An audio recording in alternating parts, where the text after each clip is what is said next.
first, like, it's pretty incredible. Like, you have all these methodologies you use. But for us women, we have a hard time activating our glutes in particular. And I didn't know that was a thing until I started going down your rabbit hole of mind-muscle connection and how important that is for glutes. And so for normies like me who've never done anything like this, how does one steal a Senada butt? You got to put in the work. Dang it, there's still three steps. It's not easy. There's no magic pill, unfortunately. You know, I say that the magic pill is in the work that you're trying to avoid. So do the work. And unfortunately, like, glutes are a big muscle, so they need a lot of work. But mind-muscle connection is one of the biggest things that I've always employed, which is you touch, you think about the muscle that's working, you are present with the muscles that are working, in this case your glutes. You'll see me on a lot of videos, I'm like touching whatever area, and mostly glutes, that I'm working out, because there is a correlation, as you probably know, with mind to body and body to mind. It basically sends those signals up to the brain that we're working these muscles, so let's activate them.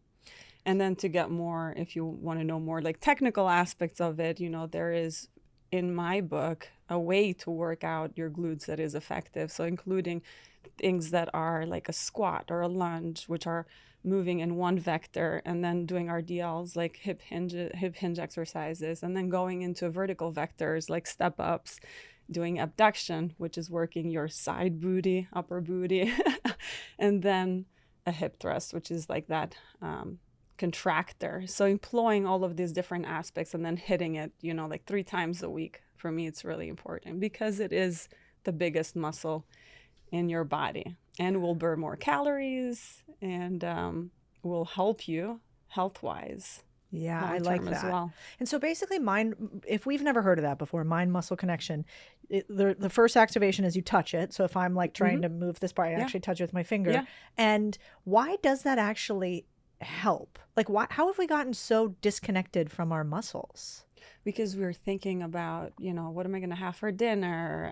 What TV show I'm going to watch, you know, or, you know, the children have, you know, this sport and that activity. We're busy. So we are not in our bodies. Most of us are like, you know, watching a series or something while we're working out, or listening to music, or I don't even listen to music anymore because I want to be present with what I'm doing in that moment. That's like my moving meditation in a way, not the discount actual eyes closed and bringing it to, you know, internally, but that's my moving meditation. That's one of the reasons, especially nowadays, that we've become so disconnected.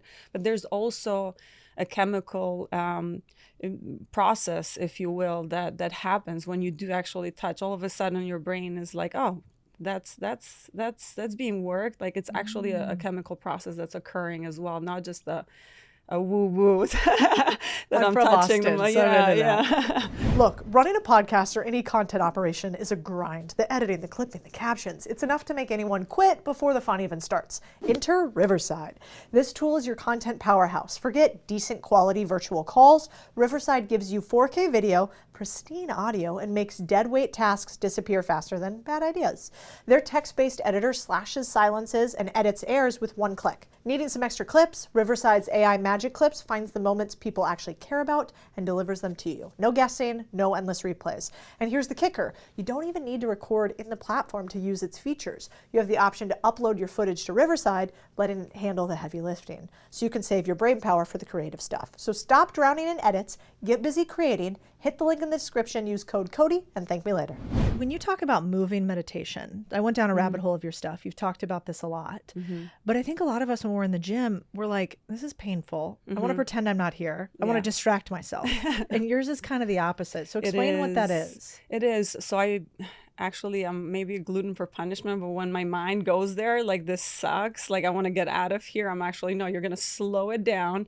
And you're going to add two reps on top of that. Oh, God. Just so that, you know, again, I'm kind of bringing it back to the body and not running with the thoughts that are taking over my mind in the moment. Listen, if you watching TV or listening to music or whatever you need to do in the meantime gets you to get moving and work out, do it. If that's the only way that you're going to do it, do it. But if we're talking about then maximizing like your results and talking about like the nitty gritty, then yes, you'd want to kind of fully concentrate on what you're doing in that particular moment. Yeah. When you grew up in Albania, right? Yeah. Mm-hmm. And you left when you were a teen? Mm-hmm.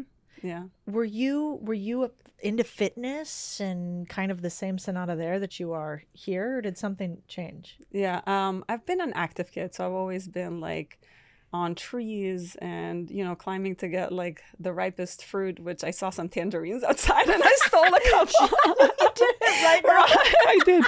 I did because it just, I don't know, it brings back like such good memories of that part of the childhood. So I've been an active child, but I didn't excel at sports. I played every sport imaginable, but I wasn't like an excellent athlete because I think one of the things there is that when I got into the sports, like as a teenager, it wasn't for the right reasons. I just wanted to work out, be as skinny as possible, as thin as possible. So it wasn't like I want to be just a good athlete. And now it's become to like I want to be the best athlete that I possibly can at this point in my life. But yeah, that was an active child, super active child, to now doing what I do. What's Albania like? I've never been. What was it like growing up there? So Albania was a communist country at that time, when I was born and well into like my early years. It was tough. It was waiting in line for ration food, placing, you know, a water bottle in a very long line of people to claim your spot so you'd get your ration food. And then with the turning over of like communism to democracy, quote unquote, that also presented a lot of issues. There was a civil war that broke out. You know, I would stand in line for like, I mean, it sounds surreal sometimes, right? For a loaf of bread and being like passing out, being elbowed by adults because, you know, you had only a limited amount of food that was being distributed at that point in time. So you just had to fight for it, literally like survival, like literal survival. So yeah, that even though, you know, my mom was a professor, my dad was a doctor, you are slightly better off than other people in the sense that, you know, my dad would get extra payment in the way of a sheep or or some chickens, you know, so sometimes you'd have that little surplus, if you will.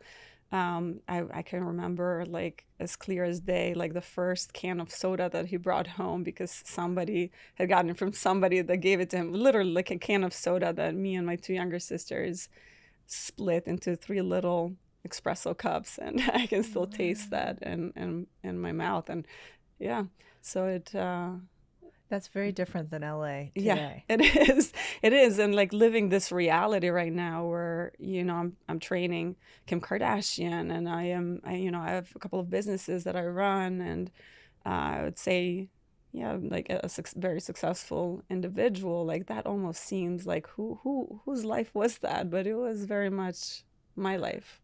Do you remember like the line? Do you remember the lines? Do you remember those moments? Oh, they're like, I keep getting chills as I speak about it. But yeah, you get me emotional.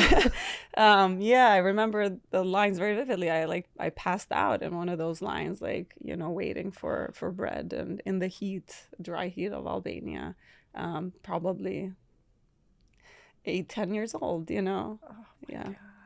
And were you there by yourself with your family? I was the oldest of 3. Three girls? 3 girls. So Wow. I a lot of the time assumed the responsibilities of the household. I was like, I consider myself as like the boy of the house, you know. I was that tomboy that I wanted to protect and to care for the family and for my sisters and my mom. I forget the question. No, it was a beautiful answer. Yeah. Do you think that's part of the reason why you care about being so strong now? Is that? It is absolutely one of the main reasons why I Whew, okay, I thought we were gonna talk about I business. started with a but, and now I'm talking about breadlines. But it's truly, you know, it's so multifactorial. It is, you know, caring for my sisters, my younger sisters. It is caring for my mom, who had a very, she had me at 19, you know, and a child very much herself, who was dealing with her own, you know, history of anxiety and whatnot. And to have a kid that young, you know, I had to at times be her parent as well, you know. So I think that's one of the main reasons why empowering women to step into their strength and really embody who they're supposed to be at their fullest is so important to me. That It also makes sense why you've attracted these millions of people that follow you online, because it's so much deeper than aesthetics. I mean, it is. I had followed you, and you know, you are a very strong woman physically, but going through that mentally and emotionally at such a young age, incredibly rare. How did you guys get out of Albania and get to the US? It was at the height of that civil war that I was talking about. It was, and this is where it was Albanians versus, there was like, it was Kosovo that went to, you know, like Serbia went to war with Kosovo. Actually, let's take a step back. It was a little bit before that. It was like 2 years before that, if I remember correctly, where this like civil unrest, people broke into the armories where they hold, is that the armories? Where they hold the guns and everything, weapons, and they were literally just shooting at each other like targets, like, you know. And it was racial based or religion based. It wasn't anything. It was just a rebellion against the government, against there were some pyramid schemes that went on that stole people's money. So it was just like, I mean, you know, I was young at the time, so the full story, you know, but it was, though, those are like kind of the main components. It was just turnover from communism. It was just something that had built up over that time. So like that, the pyramid schemes, and then so yeah, people were just literally shooting at each other, or were making targets of something, like, you know, can you make that shot? So I remember clear as day when that started, like going under the bed and like hiding for cover, because it was just it was extremely scary. I don't even know how all of us in my family made it out alive. We fortunately, to go back to your question, fortunately won the lottery to actually come here legally. So we were equipped with a green card, which very fortunate as compared to other people. So right away we had the green card. Then we got our passports, and that came at a time that was needed. Did you speak English? I was the only one in the family that spoke English, because I had taken some courses, some private English courses, not one-on-one, but like group courses that were outside of school hours. So, you know, that came again with the responsibility of like having to translate, you know, at 14, 15 for my parents, and had to carry them through. I was the only one to, And do they all live here now? They're in New York. Yeah, they live here. Oh my Lord. They're better equipped now, so thankfully. You said, Mom, learn some English. Yeah.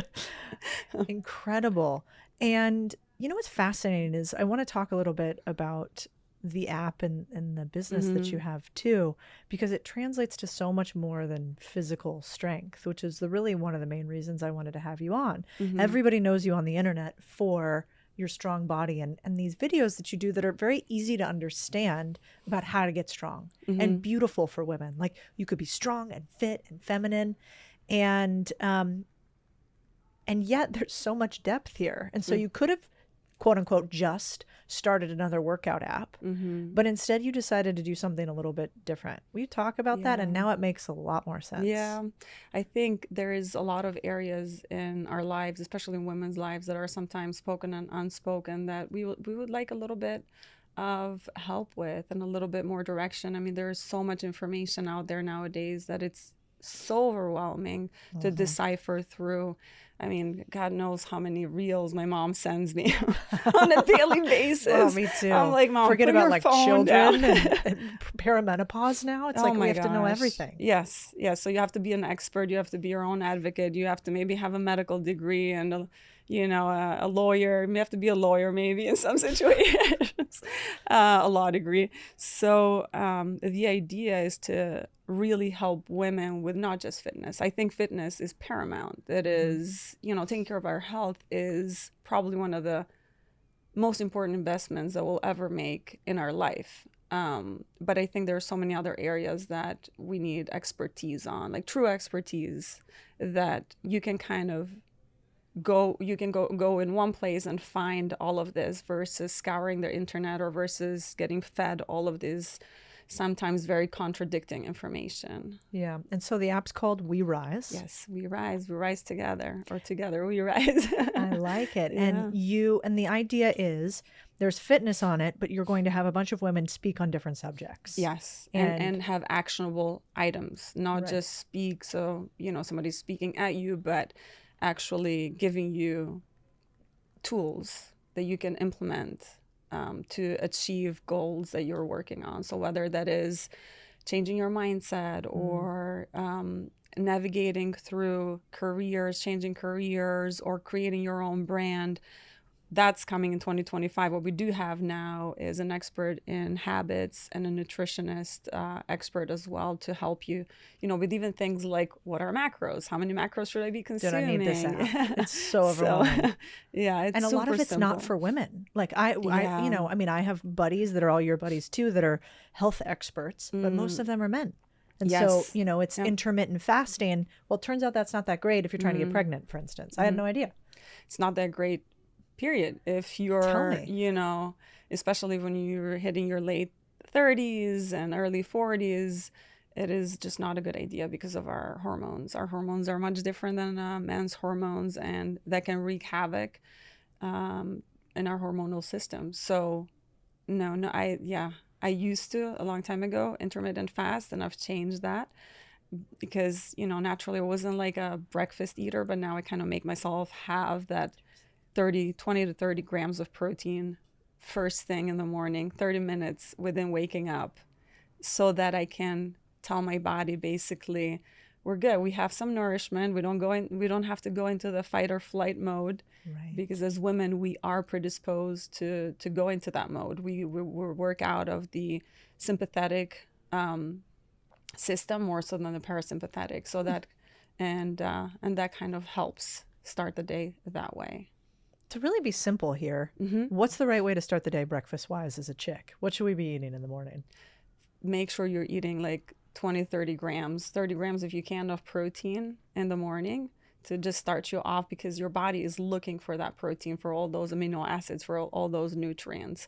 To keep it simple for myself, I don't have time to cook first thing in the morning, so I'll make a protein smoothie that's also very digestible, absorbent, meal that you can make quickly. I throw in, it's pretty simple, blueberries to get a little bit of fiber. I throw in some protein in there, protein powder, either almond milk or oat milk, unsweetened usually.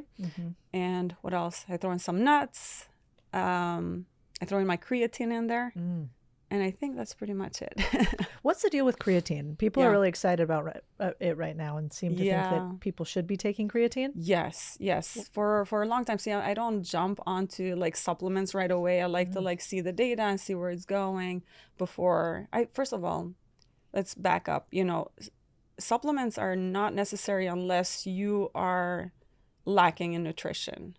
I always go nutrition first, make sure that that's on point, and then you can see where you can supplement. It turns out that creatine is a pretty important supplement, not just in muscle growth, but in brain health as well. So I've started myself adding creatine to, especially as, get a little bit older and, we want to really keep that muscle on. We want to grow that muscle, that strength, as well as keep our cognitive functions in check. And creatine helps with that a lot. Yeah. You've said before that one of the things that's a pet peeve of yours is that women say, hey, when I go lift, I'm going to become really bulky. Yeah. Can you talk to me about that? Is that what happens with women? We work out, we instantly get huge muscles. Huge. No, I mean, it's how we're built, like our hormones do not allow us for us to become that big naturally. You know, I'm sure there is steroids and other anabolics that like people can use that can do that, and that's their choice. And maybe that's the fear there, because people see some of these bodybuilder women that you know, and when you go to certain classes of bodybuilding, then they're almost like forced to take them, and you're not going to become that, because that is not being done naturally. Just lifting, eating properly will not get you to that point. It'll get you to be healthy, to grow healthy muscle that you need for quality of life, for quality longevity. I mean, muscle to me is a currency. It's a currency to health. That's how I see it. And it used to be, again, how can I be as thin as possible because of these thin models? Now I'm like, how can I put as much muscle as possible while I can, so that I can prevent anything that might be detrimental to my health down the road, you know? Yeah, it seems like more women are working out these days with weightlifting, but it's still not that common. Like, of my girlfriends, maybe 10% I can think of actually like to lift. Why do you think lifting is so important for women? Health, longevity, you know, preventing osteoporosis, preventing sarcopenia, like muscle loss, like preventing all of these diseases that are at the top of the list from which women die from, because, you know, you want to prevent the fall, or you want to be able to get up from a fall. And those are, and weightlifting, it's so important to do right now, or wherever you're at, whatever point you're at. It is so important, whether you're in your 20s, but then it becomes even more important when you're in like 30s and 40s and 50s and so on, to lift relatively heavy, I would say, with great form. It's our health. How do you know if you're lifting heavy or not? So usually heavy, it's all relative, you know, but I would say if in a program you're recommended, let's say 12 reps or 8 reps, heavy means going up until that 8 or 12 rep, and you're not able to go any further than that. Maybe you have 1 or 2 more reps in the tank, but you're basically AKA going to failure. And that's considered heavy, while maintaining great form. Great form. You don't want to compromise form for the weight that you're lifting. You know when I knew I really liked you on the internet? When I saw that you also wear your hair up to the gym. I go to like Collective, and there's a whole thing there in Austin, and everybody's like all dolled up in the gym. Have you noticed this trend? And the hair down. No, you don't have that long hair. But I'm immediately judgy. If I see like a woman working out with her hair all the way down, I'm like, oh no. You know, I'm never going to look that cute. So I'm immediately judgy of it. But you you talk a lot about intensity too in your workouts. Like, how important is it how hard you go? Should you be sweating? Does any of that matter? Is it just, do you have to go fast? What does like a workout look like in your mind? Yeah. That's ideal. I go hard and heavy. And you're sweating? Are you sweating? I grunt. I do. I'm one of, you know, the people that sometimes by like the last rep or two, I don't maybe look like that in the videos. No, I've never heard a grunt. Can we confirm? I don't want to be too distracting. I do breathe heavy, but yeah, I think intensity is as important as like lifting heavy. But and then when it comes to intensity, are you talking about like when you're lifting heavy, or are you talking about like high intensity, like training, interval training, or all of the above? Yeah, my husband always says that you can't, like, you know, I go to the gym and I do the reps, but I'm probably not going as hard as I should. Maybe not as heavy, maybe not as fast, maybe too many breaks. Well, breaks. Fast, you don't have, slow is fast and fast is slow. So like lifting slow actually will help you with that mind-muscle connection even further. So slow down the movements, and then think about touching, feeling, thinking about the muscles that are working. So you don't have to go, don't go fast, go slow. When it comes to, most people don't lift as intensely as they probably can, because they're afraid, again, especially women, of bulking. And I would say test yourself, test what that 12 rep to failure is. Like, how close are you to that? Like, if you're doing, say, bicep curls, or if you're squatting, can you do 20, 30? Then you probably need to say it's time. Too light. It's time. It's too late. Okay, fine. You've talked about, you train Kim Kardashian, which maybe a few people know on the internet who that is, and other Just a few. just a few, and other 350 something million. wild. Also, like, ultimate businesswoman. Hopefully I didn't get that wrong. I think she's fine. I think she's doing good. But incredible businesswoman, as are you too. What is it? How did that start? Like, how do you start training celebrities? How do they find you? What is that like, working with celebrities? She found me. She slid into your DMs? She slid into my DMs, literally. Well, not her, but her people.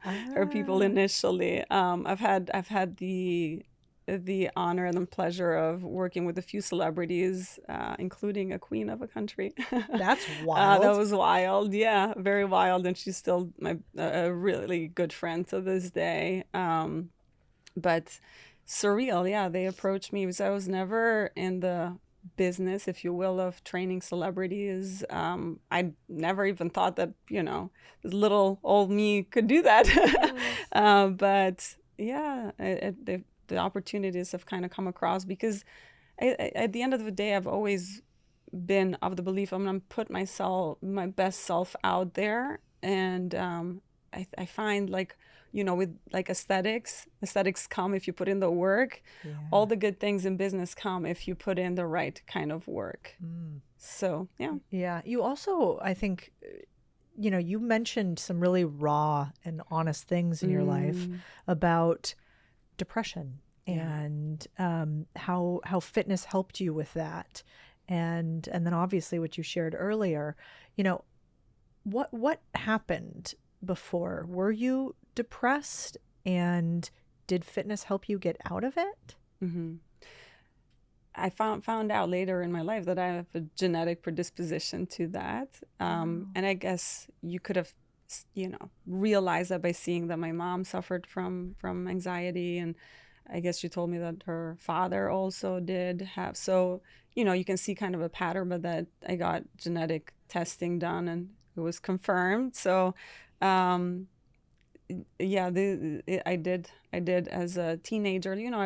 As a young child, I don't know that I can see any of the things that I suffered from when it came to, like, my teenage years. So it probably was a compounding effect, and of, like, being in a new country and having to take the role of a parent in some ways, and then this genetic predisposition, which I don't know if there is any data out there or any studies that show that maybe it creeps in at a certain point in your life, maybe with your hormones changing and now you're a teenager, and that kind of gets activated, if you will. I have no idea how that plays. But I did go through anorexia at the time too. So it was kind of everything kind of fell on my lap at the same time. And working out, strength training in particular, was my way out of all of that. Did you find it? Like, how did you go from anorexia and being depressed to, like, pulling yourself out of bed and deciding to move? That takes a strong human. Sometimes I do question, like, where I find this.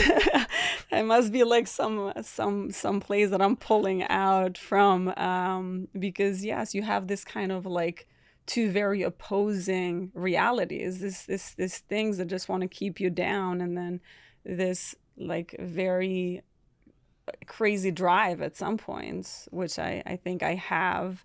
But I knew that something was wrong, so I would find help. Like, in college, found a therapist and would try to read books. Like, self-help books has been, like, my biggest friend, alongside with, like, obviously working out, but like self-help books, a lot of psychotherapy, a lot of even, like, graduate, like, college level books.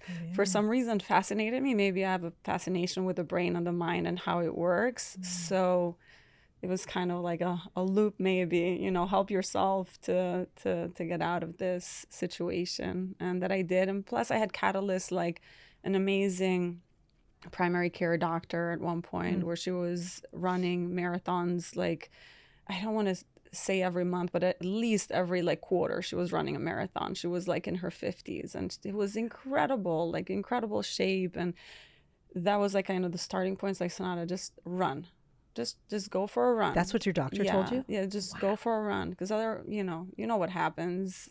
Like, it's not the, sometimes you're like, you know, take this medication. It's like that's the what easiest thing. Yeah. Did they ever try to prescribe you prescription drugs? Yes, yeah. So it was like, was that also a first? combination of both. Yeah, of both. And but the running like really was life changing. Like, that was my little step into doing things to take care of my health properly. Doing it for the right reasons, you know, to get out of the eating disorder and anxiety and depression, and not to diminish myself and make myself smaller, and like doing cardio. And so like I started running with the goal, like, I'm going to run a marathon, and that brought the need to nourish my body properly.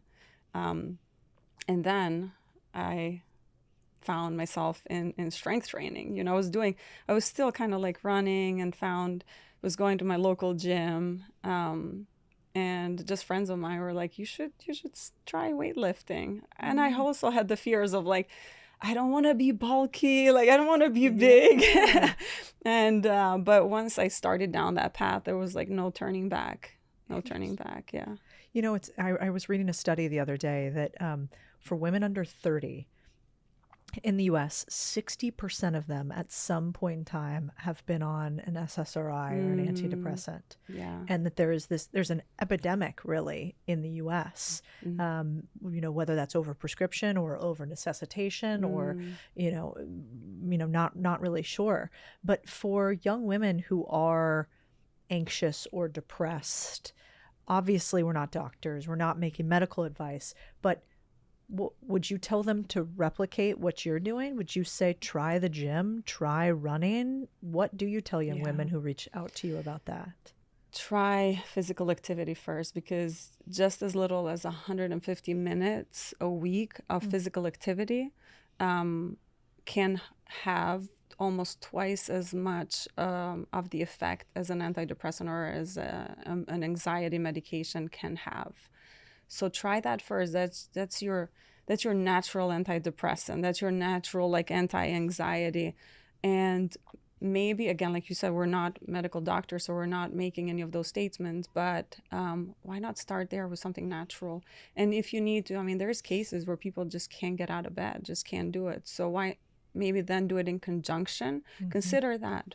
Or utilize, if it's not medically necessary, the prescription to get out of bed, but then do something with it. Go to the gym, and then hopefully by setting up that healthy habit of moving your body and working out, you can then in time, like I did, ditch the antidepressants and anti-anxiety medication. You were able to get off of it entirely? Yeah.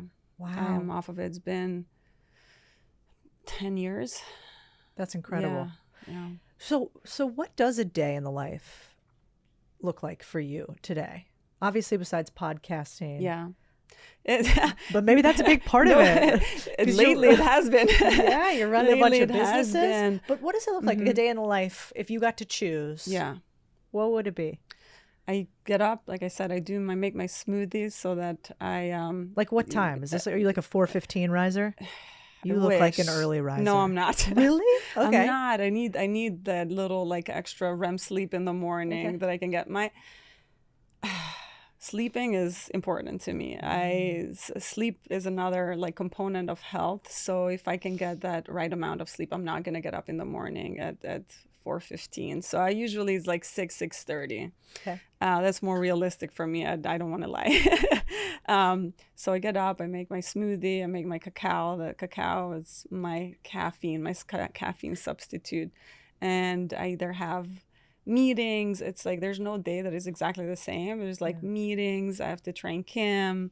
I have to go to the gym. Like those pieces of the puzzle kind of move around.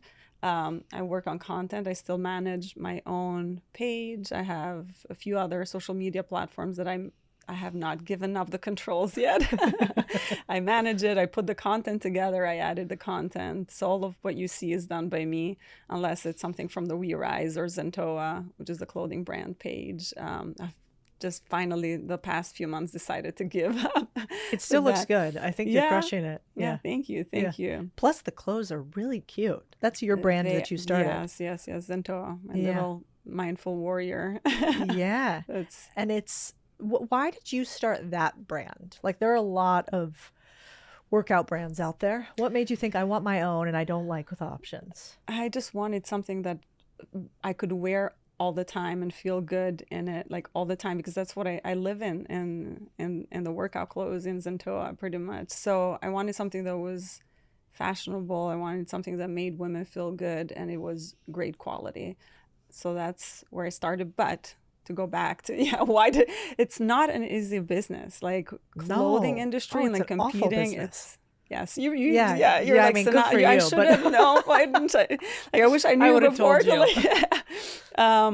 But you make certain decisions early on when you don't really know how like your following is and what that translates into and what you're able to order and sell. So it's a tough business, especially for a small brand when you're trying to compete with larger brands that can produce tons of units at super low cost. And here you are, producing a fraction at a higher cost. So then you have to pass that on to the consumer. And but it's still my little baby, the little engine that could. Well, it's really cool stuff that looks unique, and you can tell is designed by a woman who actually cares about the shapewear because she's got to wear it every day, which makes a huge difference, I've found. And a lot of the times, I think these big brands before were hard to compete with, but now, you go and use some of the big brands, and I won't name any names to be a jerk, but quality definitely comes down, I think, at scale. Yeah, because even those brands are suffering. Like, just to hear some of the margins that they're having to deal with, it's like they're suffering. So they're having to cut on quality. They're having to cut corners. Yeah. And that is one thing that I've never wanted to do. Like, I didn't want to cut corners. I didn't want to produce something and white label it, or I wanted to really stand behind the products that I put out there, like something that I was proud of, like wearing and sporting around the gym. It's true too, because then you're not going to attract a Kim Kardashian, you're not going to attract a Carly, you're not going to attract the type of people you want in your life if you have a cheap brand. Right. They don't want to be associated with that. Right. So I think that's really beautiful. She likes Zentoa. I give her pieces. She puts them on because they do shape you nicely, especially the behind. Yes. So that's how I get your butt. I just wear the clothes. That's what I should have said from the beginning. What kind of marketer are you? We have to work on this. I am bad. Okay, I do want to talk about, so your day, you wake up in the morning, you wake up at 6. You're making the smoothie, you're going to meetings, you're doing some working out, probably some more meetings. Only one workout a day? Yes. Okay. It's funny. Like, I used to work out more when I had a corporate job and had, like a super busy corporate schedule than I work out now. You used to find me in the gym for a few hours, and now I'm lucky if I can get, usually it's like 45 minutes to max on a good day, an hour and a half. When I'm doing lower body, that takes a little bit longer. So on a day-to-day basis. That feels doable, like for a woman. Because when I see some of the women in the gym and they're there for like 2 hours, I'm like, dang it. Or they have like 2 different workouts during the day. That can be tough. It's unnecessary. You don't need to be doing 2 workouts a day unless you're a bodybuilder and that's what you're going for. If you're, some bodybuilders do 2 workouts a day. I've never done that. Even when I was competing, I did bikini bodybuilder competition. So like the very first level. I've seen you. So even then, I didn't do 2 workouts a day. Amazing. Do you ever was it ever hard to put your body on the internet? I mean, I get comments on the internet and I talk about business stuff, but I don't really get comments about what I look like because it doesn't really matter. You know, they could be like, you're poor, you're lying, Codie, you really don't know what you're talking about. But it's never really my body. I think it would freak me out to put that on the internet. Does that ever get to you, or did that in the beginning? I don't know how I bypassed that. At some point I did. I think the hardest thing was hitting like 100,000 followers. I'm like, I think I didn't sleep that night where I'm like 100,000 people are watching me do this, and that was like and then I don't know, I just kind of like adjusted myself to the reality of having so many people look at me and look at my body. And honestly, when it comes to like I know there's like a lot of negativity sometimes. I don't have. I'm super grateful for my audience, that they're incredible. They don't have any negativity, much if any at all. But even if there is, it almost kind of makes you stronger, because you can take it two ways. You can allow it to bring you down, and that's the only thing that you think about, or you can take it as like, this is not a reflection of me, this is a reflection of the person leaving that comment. So it just kind of builds more confidence in that sense for me, because I go the other way where I'm like, no, I know who I am, I know what I'm doing, and that's your opinion. I'm sorry you feel that way. Oh, it's beautiful. Do you ever feed the trolls? Do you ever clap back at them? Talk a little shit? Ever once? Very rarely. Sometimes. when there is comments about steroid use. Oh, that one gets you. There's always one that gets me. Because I am such a puritarian, if you will, when it comes to like what I put in my body. Like, I don't even take an ibuprofen, for not mentioning any brands. Like, I don't even take anything, or I try not to, if I've got super bad cramps, like maybe on those days, very rarely even. So I just move my body and the PMS goes away. But if my diet is so clean, why would I do something like that to myself? Why would I ingest that? No, like I refuse to. Yeah. So that's what gets me, because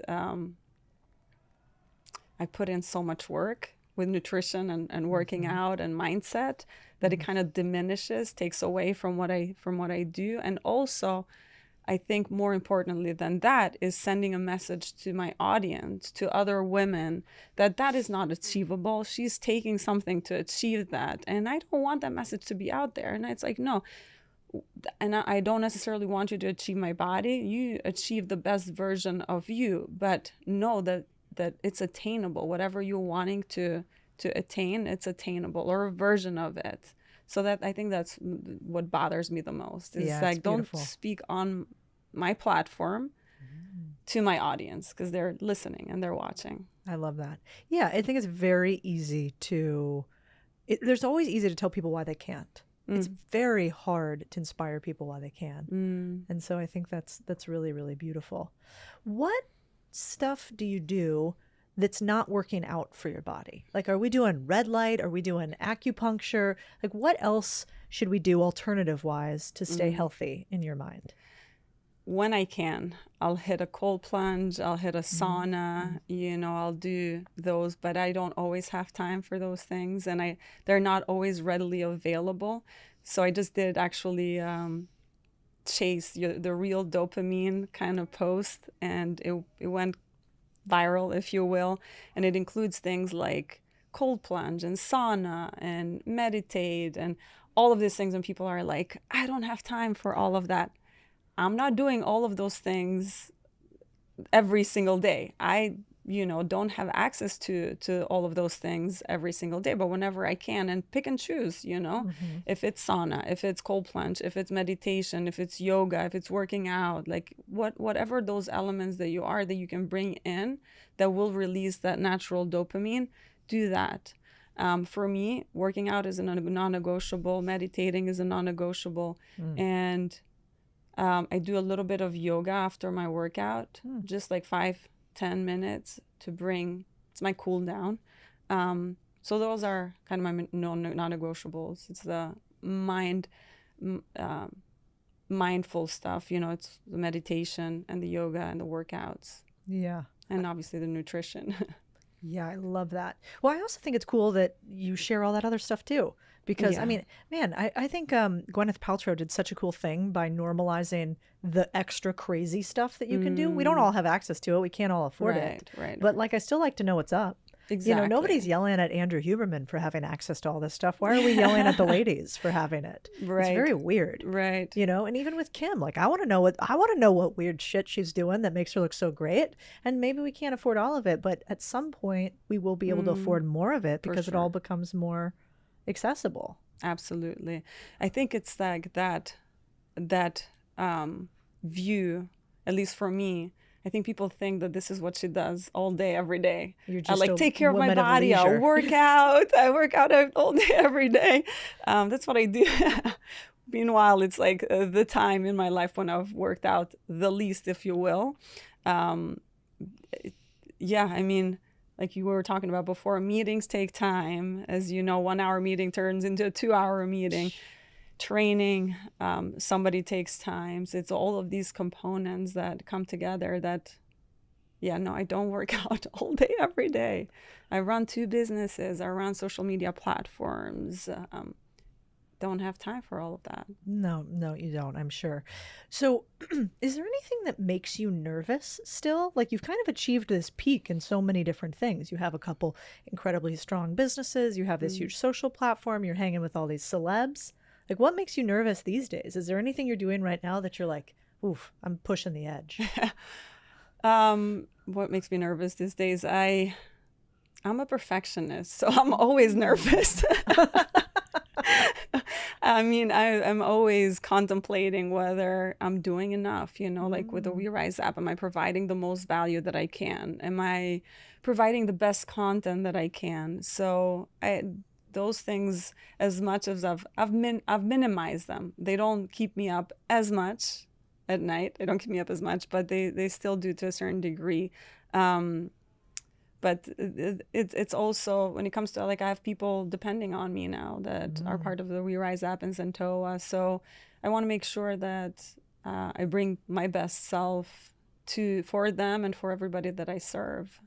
Yeah, hiring employees is scary because then you are responsible for them in some way. Absolutely. At least I think. Do you have things that you tell yourself when you absolutely do not want to go to the gym or you absolutely do not want to do more? What's your inner dialogue sound like? Can we steal it? I don't try not to have an inner dialogue. I do. So it's not, maybe brushing your teeth is not the best. I don't know. Do you negotiate with yourself whether you got to brush your teeth in the morning? No, that would be gross if I did. I would admit So that. it's kind of, for me, is like that as well. It's just, we're going to get to the gym. We're maybe not going to crush it on that particular day. We're just going to start with whatever feels comfortable. I usually go for like a seated something, like maybe seated abductions. Just sit and kind of move your legs in and out. That seems kind of like easy. And then that kind of builds that motivation. So I don't wait for the motivation. I don't talk myself into feeling motivated. I act my way into being motivated, because that motivation comes with movement. That's a great point. So move first and then your mind sort of follows. Absolutely. And also, like, if you keep in mind that things that are usually hard in the moment, like working out or making the right choice when it comes to nutrition, like, we'll have that reward later. We'll give you that reward later. Just keeping in mind, like, how good you feel afterwards. Like, I know this is cliche, but I've never regretted a workout that I did do. No, man. I never regret it once I get to the gym. Exactly. It's just getting to the fucking gym sometimes. But I mean, I've had people in the app that slept with their clothes on so they could just make sure that I've already put these clothes on. I might as well get up and like get some, like work out in the morning. Just eliminate, when it comes to that, when you know that you're a person that's contemplates that a lot, that is struggling with yourself. Am I going to work out today? I don't feel like working out. Set yourself up for success. Have your clothes ready, have your shoes ready, know what you're going to be doing. Leaving it out. Sometimes it's like, I don't know what I'm going to be doing. So that's like another thing. Like, know what you're going to be doing. know when you'll be doing it, like what time of day, like schedule it almost like a meeting, schedule it the day before or schedule your week. Where are you going to do it? Are you going to do it at the gym? Are you going to do it at home? So scheduling and kind of removing all the unknowns and the stressors around it makes it more accessible. It's so true. And I still don't do so many of those things, which is like the funny part. It's layering a few actions on top of that. Now, you are going to have in the app mindset, but also nutrition. Is the saying true that you can't work your way out of a bad diet?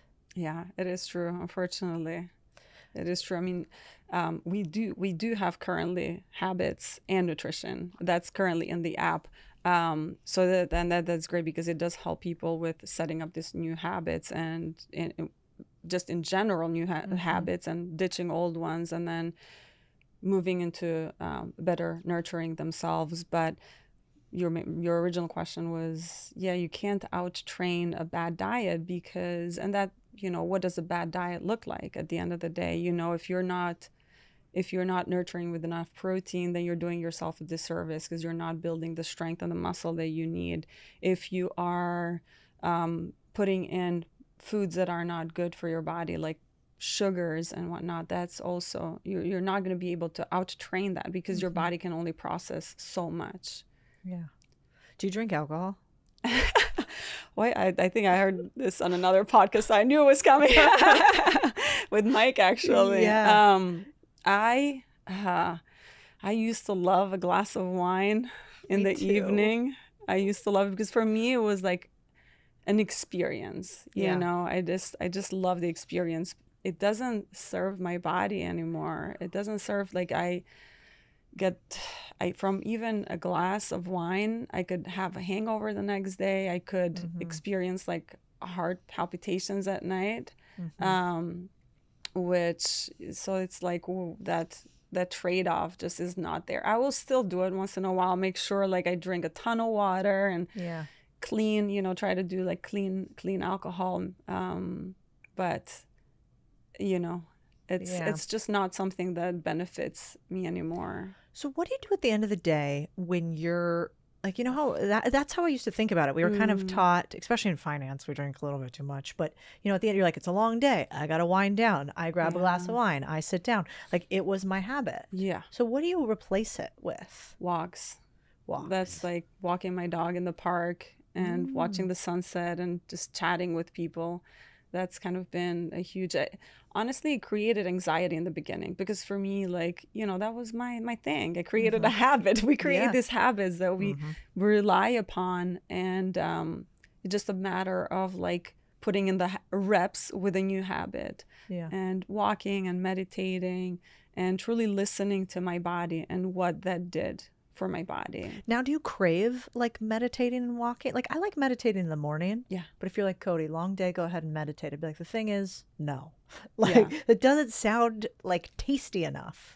Yeah, But does it feel tasty for you now? Does it feel like lovely? Yeah, it does. It does. Especially it depends. You try out different kinds of meditation. I went to Bali and got certified in meditation and breath work and did learn some meditation and breathwork techniques that just give you that real good feeling so that it does have that reward effect. Yeah, that's a good idea. Do you do it with your man? I do. Really? We went together actually. Who leads the meditation?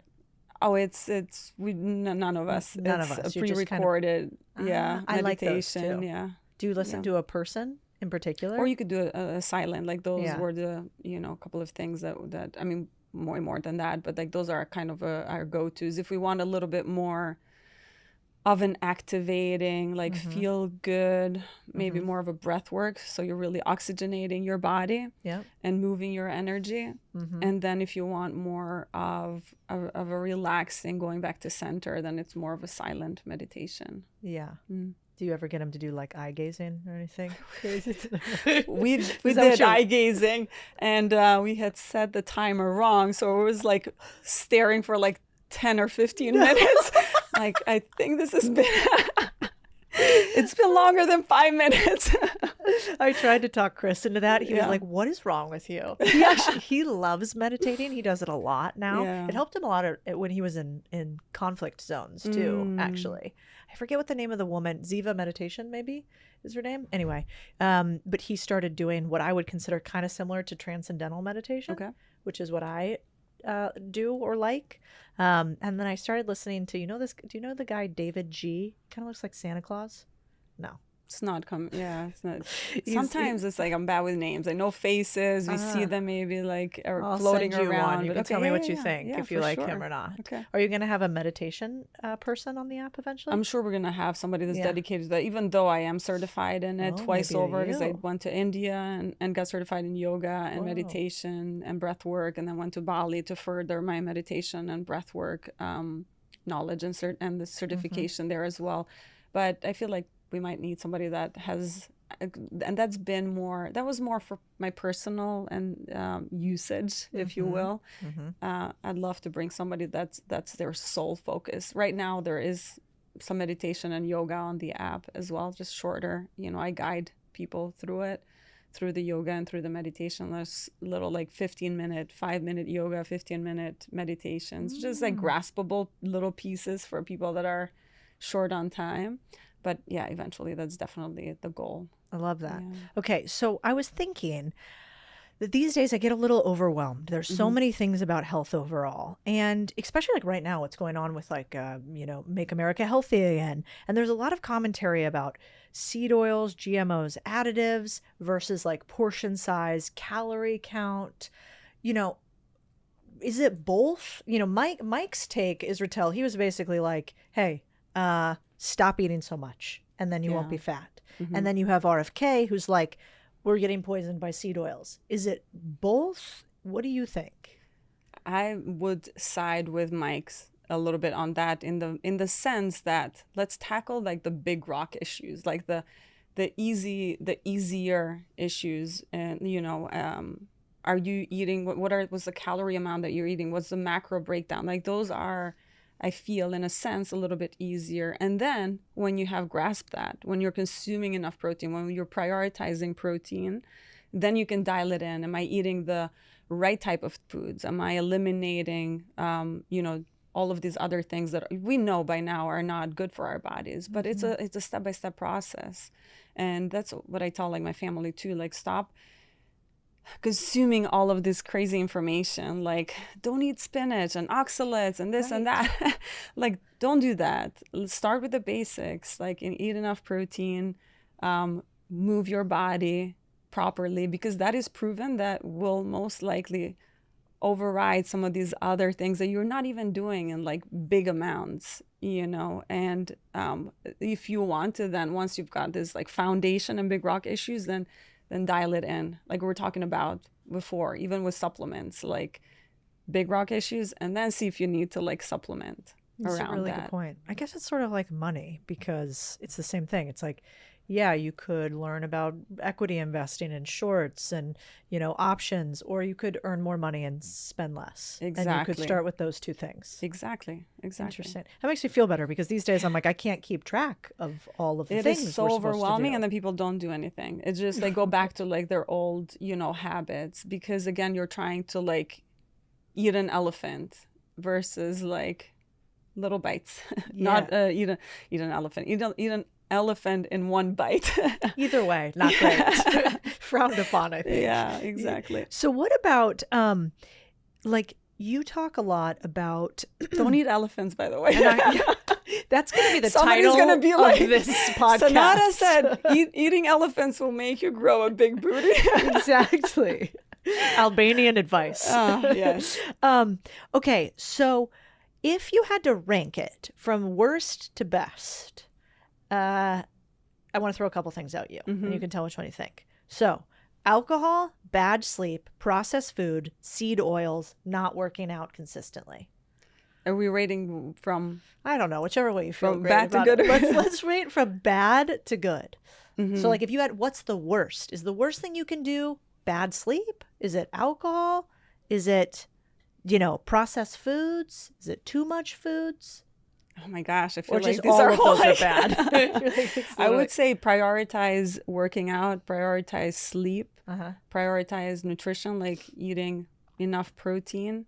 What was the other two? Like processed foods, try to eliminate them, try to eliminate. So it's like taking that step by step, you know, get enough sleep, work out hard, dial in your nutrition. Yep. And then the other steps of like eliminating processed food and eating as much as you can whole foods. And then sure, like eliminate seed oils, replace olive oil, you know. Now, my dad always used to say like, olive oil is medicine. I used to be like, haha, like olive oil is medicine. And now, you know, there's so much also out there in the media, including Brian Johnson, like Yeah. drinking shots of olive oil. Do we You know. do we believe that? I like olive oil. I actually am pretty, you know, I haven't done studies. I don't know. I'm not sure what the studies are out there, but I personally love using a decent amount of olive oil in my diet. Interesting. Yes, and like my salads are basically, the dressings are pretty simple most of the time, unless I want to get fancy, but most of the time, like 90% of the time is olive oil, lemon, salt. That's it. Yeah, that's good. Okay, I like this. I'm basically trying to work my way back into my glass of red wine is not the worst option. So I think we almost got there. Yes. I mean, and again, like how often with a glass of red wine, like how often are you consuming not it? crazy. You know what I mean? So if it's like once in a while, and I like what Dr. Mike said, that if that is the only way that is going to kind of help you unwind, and like the risk benefit, you always talk about the risk benefit in that situation. That's a good point. Yeah. What do you think about stress? Like, how bad is stress for your body overall? And how much does working out offset stress? A lot. Like working out is, like we were talking about before, like stress goes into like anxiety, goes into depression, like all of those things are mood disorders. It is at the top of the list. Working out is a big release because it uses up that cortisol. Like it is huge at the top of the list, I would say. Is that how that works? It actually uses up your cortisol on working out, and so it removes it? It actually helps, yeah. Like it, well, and it depending on you know, certain types of workouts can increase the level of cortisol, and there's later on a longer period of time where it can be brought back down, unless you're doing, you know, things like maybe meditating and doing those mindfulness practices to lower it back down. But yes, working out is at the top of the list as a stress reliever. What do you think is the worst exercise advice you've ever heard? Worst exercise in terms of like don't lift because it'll make you bulky. Oh yeah, that's bad. That's bad. That's one of them up there. And the best was you actually start doing it, lift weights. And for me, like maybe it's a little tangent just to like stay authentic. It doesn't quite fit into the workout, but like the authenticity part of it, as far as like when it comes to like my presence on social media and my platform and the businesses, it's just to be authentic. Yeah, well, you come off that way. Oh, thank you. Yeah, I appreciate totally. that. I think it's hard to grow on the internet to the size you are if you're full of it. I mean, well, actually, you live in Hollywood. You probably, but like Cody, I've met plenty of them. Actually, not true. Okay, one other thing that I wanted to kind of talk about in a little bit is like the size of social media that you've grown is really big. You know, as you're building these other businesses and understanding the importance of distribution, how did you think about growing these businesses? Like, what does CEO Senada think about growing an online presence, how to do it, and what did you learn? There's been definitely growing pains, as with every business. And you know, to be honest with you, it's been, the focus mostly has been on WeRise versus like Zintoa and the distribution on that has been a lot of logistical, not nightmares, but like with COVID and everything, it did bring upon like nightmares. But when it comes to WeRise, which has been kind of the main focus, we have been lucky to work with a team of people and have brought on good people to kind of manage, to help really You know, I can almost not involve myself to the detail that I'd like to involve myself with, and allow them their freedom to operate, because they are and have grown into experts that they are nowadays. But how long have you worked with these people? How'd you know they were your people? You probably get approached with a lot of stuff, and I don't really see you promote very much at all. It's been, I would say maybe a year and a half. Mm-hmm. Is that true? Yeah, about a year and a half. And then we finally were like, you know, I'd worked with a different set of people when we first launched Zentoa, and we were working with people in Australia. We had production out of China, and that was a little bit of a nightmare. So then we engaged people that we had known for a long time, and we had gone back and forth and spoken, and then we saw the work that they were doing.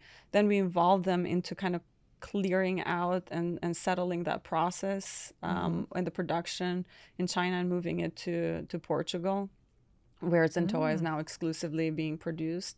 And then they proved themselves with their abilities to move product, with their marketing, advertising, with logistics, and everything else that comes with running an apparel company. And then we trusted them with actually working with WeRise as well. Oh, interesting. So all the same team. Yeah. That's incredible. They're all the same team. Do you have another CEO that's not you? We do, yes. Kind of share that role. But then we have hired actual people that are in LA that are part of like the immediate team. Do you ever ask Kim for business advice while you give her workout advice? Maybe in passing, like it hasn't been like super direct. I'm like very like, okay, this is what we're doing. This is what we're going to focus on. Yeah, you're a pro. Sometimes it's like, you know, and I, you know, she knows this, but she'll try to like tell me something, or like maybe we'll like, you know, she's even put it up on her stories, like watching Love is Blind while working out. I'm like, okay, sure, we'll let that happen today. But you know, she'll like try, you know, and I'm like, I missed that. I'm sorry. I was like focusing on your form, focusing on what you were doing. So yeah, I'm kind of like 100% there. But yeah, in passing, I mean, just she is kind of a living embodiment of like a hard worker. Like she works hard. You know, not a lot of people see that, but she works hard. Yeah, you don't get struck by lightning twice. You know, you don't have multiple billion-dollar businesses by accident. Hitting $1 billion once is so damn. I mean, that's 0.0001% of newly created businesses would be anywhere near that. So that's rare. But she does have that Emma lady who seems like a stud that runs a bunch of her businesses too. I mean, so maybe you need your Emma. I know. I mean, we have some Emmas. You do if they're listening. Yeah, I mean, we're building. You know, it's you're always gonna have people that you believe in, that you help them grow, and fortunately, we've had some good people. We've really had some good people. Yeah, well, like attracts like. Okay, I want to go for a couple just quick questions here. Oh man, no, some of these don't work for you. So if I was going to ask, I was going to build my playlist based off of yours. Your playlist is nothing. Is your Zen brain? No, I have. If you had 3 songs, like what are the top? Do you put a song on to like get you amped up? I don't know. Weird song choices lately. Yes. Just because like the combination of like meditation and all of this stuff. But it's Purungi. Oh, I like that guy. Purungi? Yeah, only because I live in Austin. That's like Aubrey Marcus. Oh, there you go. And, I forgot. Yes. So he's got a few songs that really like amp me up. Yeah, those are got those like vibey. tribal. Yeah, you got like that tribal stuff, you know. Are you dancing around while you're listening to those? Maybe. Maybe. I know I'm like, I do need somebody that is capturing some of those moments. Yeah, come on, man. Yeah. What's happening? But those, and then, you know, I love Fred Again. I don't know if you listen to Fred Again. Okay. We've got like a few good songs. Okay. I'm not sure like what your vibe is as far as like music I'm all goes. over the place. But are you, any sing-alongs? Sing-alongs? Yeah, like you singing to anything? I have to like Fred Again. I like Fred Oh, Again. okay, They that's what we're have singing like to. good. Yeah, it's like not a lot of syllables, not a lot of like words, but like very impactful words. Okay, I like this. Yeah. I think I know the answer to this, but like, if you could only do 1 or 2 workout moves for the rest of your life, what are you choosing? Oh man, 1 or 2.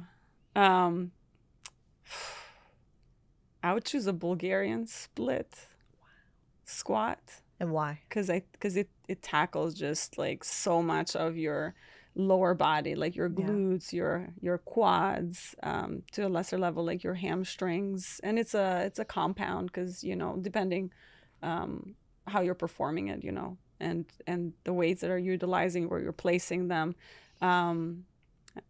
That would probably be like a good go-to. And if you're gonna do like an upper body one, so if you're gonna make me choose like one-on-one, then pull-ups, because it's working on your grip, it's working on your back. Like it's a almost a total body exercise. Not so much legs, but like I already chose the lower body exercise. Do you also squeeze your I butt hate when you say the pull-ups, by word? the way, You hate but pull-ups? man, but but you that's do a what lot of them. That's why I do them. Actually, I had somebody in the gym approach today and was like, I saw you last time doing pull-ups. Like, you must love them. I'm like, I actually hate them, but it's because I do. That's why I do them, because I hate them. Sometimes, those are the best things to do, is the things that you don't enjoy doing. It's so true. It just builds that resilience, that mental resilience. Yeah. Do you also squeeze your butt when you say the word Bulgarian split spots? I feel like every time you're mentioning a movement, it makes me. Did I? I feel like I don't. Yeah. I think I do every time. What about if you sort of had to think about building out a home gym, or like the top pieces of equipment? Some of the stuff I love about your workouts is a lot of them you don't need much. Like I can be on the road and I can be like, all right, scroll. There's like 1 or 2 I could do there. What do you think is absolute must have in a gym? If you've got like 3 to 5 things and that's it, what is it? Dumbbells, like have a few sets of dumbbells, maybe like a few lighter ones, medium and heavy.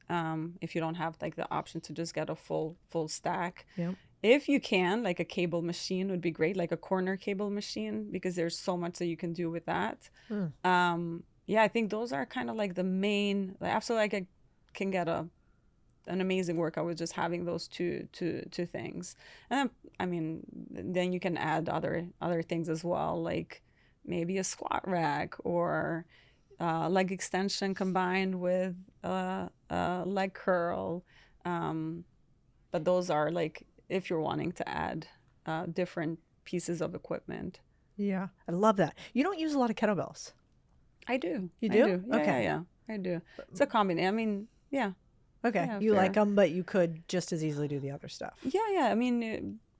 I feel. Are you talking about like if I was to choose between dumbbells and kettlebells? Oh my gosh! Like one group of people is gonna come after me. Is that true? I don't know. This is like a gang. Yeah. Maybe the kettlebell gang. Yeah, I feel like they're not gonna like it. They're tough. No, I love kettlebells. They're so versatile, and I utilize them both. But there's unique ways that you can utilize kettlebells that maybe dumbbells you can utilize in a way more. I know you can utilize dumbbells in a way that you can utilize a kettlebell. I think I might have said that the other way. Yeah. So if you're doing like a kettlebell swing, I utilize a dumbbell, like a heavy dumbbell, to do a dumbbell swing. For people that don't have kettlebells, because a lot more people have dumbbells versus kettlebells. Yeah. At their disposal. And maybe they're not so intimidating. Like my mom wouldn't know what to do with a fucking kettlebell. Yeah. No chance. Yeah. But dumbbells, she might be able to figure I think that they're one out. a little bit, just slightly more versatile. Yeah, that makes sense. All right, let's do 2 rapid fires, and I'll let you get out of here and back to the non-gym but meetings you have to go to. Rapid fire. Animal protein versus plant protein. Animal protein. Do you do any plant protein or not? I do. I sometimes, will add, but their studies are just out there and are undeniable as to how much more beneficial like animal protein is. Yep. How about I already know the answer to this, I think, but lifting heavy 3x a week versus cardio 7x a week. Oh, lifting heavy 3x a week all day. It's like, do you follow me? Walking versus running. Uh, pick your Either. poison. I should say, I keep saying pick your poison. Pick your elixir. Pick your elixir. I mean, it depends. You know, you could do a steep walk, or you could do a run. And again, what is the purpose that you're using it for? Like, again, I always go back to like, what's the purpose that you're wanting to choose between walk and run? Running can be great, can release those endorphins. So can walking to a certain degree. Running can get you into that cardiovascular zone, probably faster, not probably faster than walking can. But again, it's like if you absolutely hate running, like walk. Yeah. Yeah. What about, do you have like a book or short story that you go back to again and again where you read and get inspiration from? Ooh, you may have me having me go back and think. You know, there was a time that I was listening to a Buddhist book, to a Buddhist monk's book that had short stories and had very deep meaning. What do you like about this one? Why read it or go back to it? Just a lot of short stories that have like a deep meaning for everyday life, for things that most people are struggling with. You know, like I love a story, and I hope it's from this book. There's two by monks that I love, and it's about like this young monk was building a brick wall, and he misplaced a couple of bricks, and he couldn't. It's going back to like the perfectionism, and he could not give up the fact that he had put these two bricks that didn't look like the others, that they were imperfect. Instead of looking that he built this amazing big wall, he kept on just thinking about the two bricks that he placed wrong. And that's, for me, that's a big lesson that I still learn every day. It's like, don't look at the two bricks that didn't quite fit. Look at the big wall that you just built. Yeah. True. Yeah. It's probably why you're such a good builder and prolific, because you're always noting the downsides. True. There is some benefits that come with that, with being a perfectionist, for sure. I think I attribute a lot of my success to being somewhat of a perfectionist. Now there are some other things that you need to work through and be accepting of, that not everything is going to be perfect, that there's going to be a learning curve, that there's going to be, you know, it's like lifting, you know, it's like making progress when you're first working, when you're first starting a workout program. It's like building a business, you know, like you're going to have those setbacks. You're going to work hard and maybe not see results like right away, but keep your head down, put in the work, and the results will come. And don't try to be perfect. Yeah, I like that. Okay. And then if you had to leave people with like one action to take, one thing that maybe they could do after listening to you today, what would it be? Lift weights and eat your protein. Those put that on my mirror. Yeah. No, the one thing that I always like to say besides that is do everything from a place of love. And I've said this before, but I just always want to keep saying it. Even, you know, when you're at the point where you're like, I'm just not happy where I'm at. I'm just not happy with my body or whatever it is. Like, start from a place of loving where you are, because that is the only way to get you where you want to be. Yeah. Is that what you remind yourself of about you? Mm-hmm. Absolutely. Yeah. Like, it's sometimes hard to love yourself? Well, yeah. I think I was raised by a perfectionist mom. I think that's where I got, you know, she an A minus was failing, you know, so you needed to have all A's, and if you weren't first, you were last. So that doesn't develop a whole, and the praise came very rarely, if at all. So yeah, it's been a learning curve as far as like loving yourself.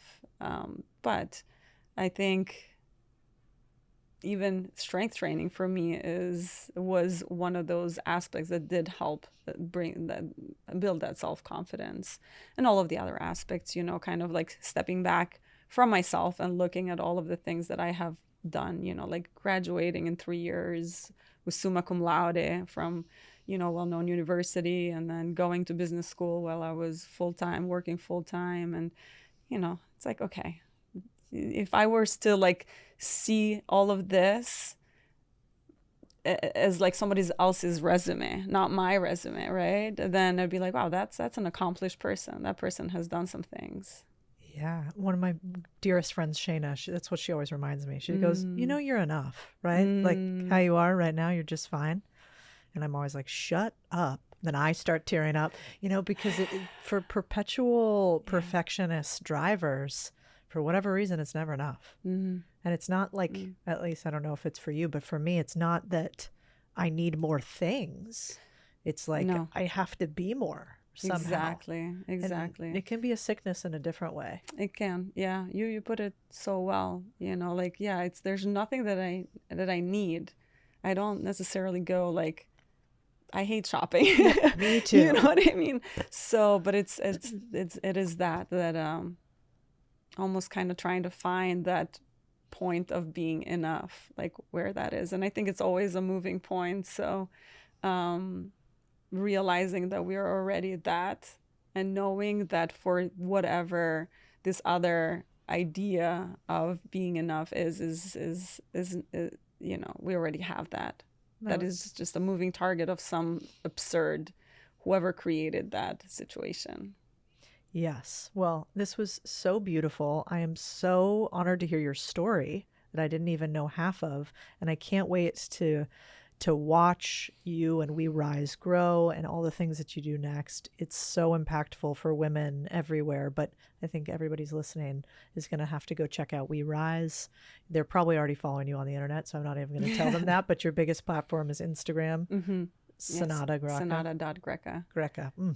Senada Greca. And anywhere else you want people to follow you? I'm on the, you know, main ones, YouTube and TikTok, but Senada.Greca on Instagram is the biggest one. And then WeRise.xyz is my little baby. And she's going to have even more of a glow up in January. Oh, yeah. As I said, we already have the nutritionist expert, the habits expert, but then we're going to have a bunch of other experts join us in the field of mindset and sleep and hormonal expertise, if you will. Career advice. And you do want to get him pregnant. That's a real bitch for me right now. And I think a lot of women like getting pregnant. I feel like that advice out there today is damn hard to find. That the is right true. Stuff. Yeah. I don't know who plays in that game, but the answer can't just be that more of us have to do IVF. Like that's so wild. Senada, WeRise.xyz, all the socials. Thank you so much for being here today. Thank you. It's been an honor. Thank you so much for having me. I really enjoyed chatting with you.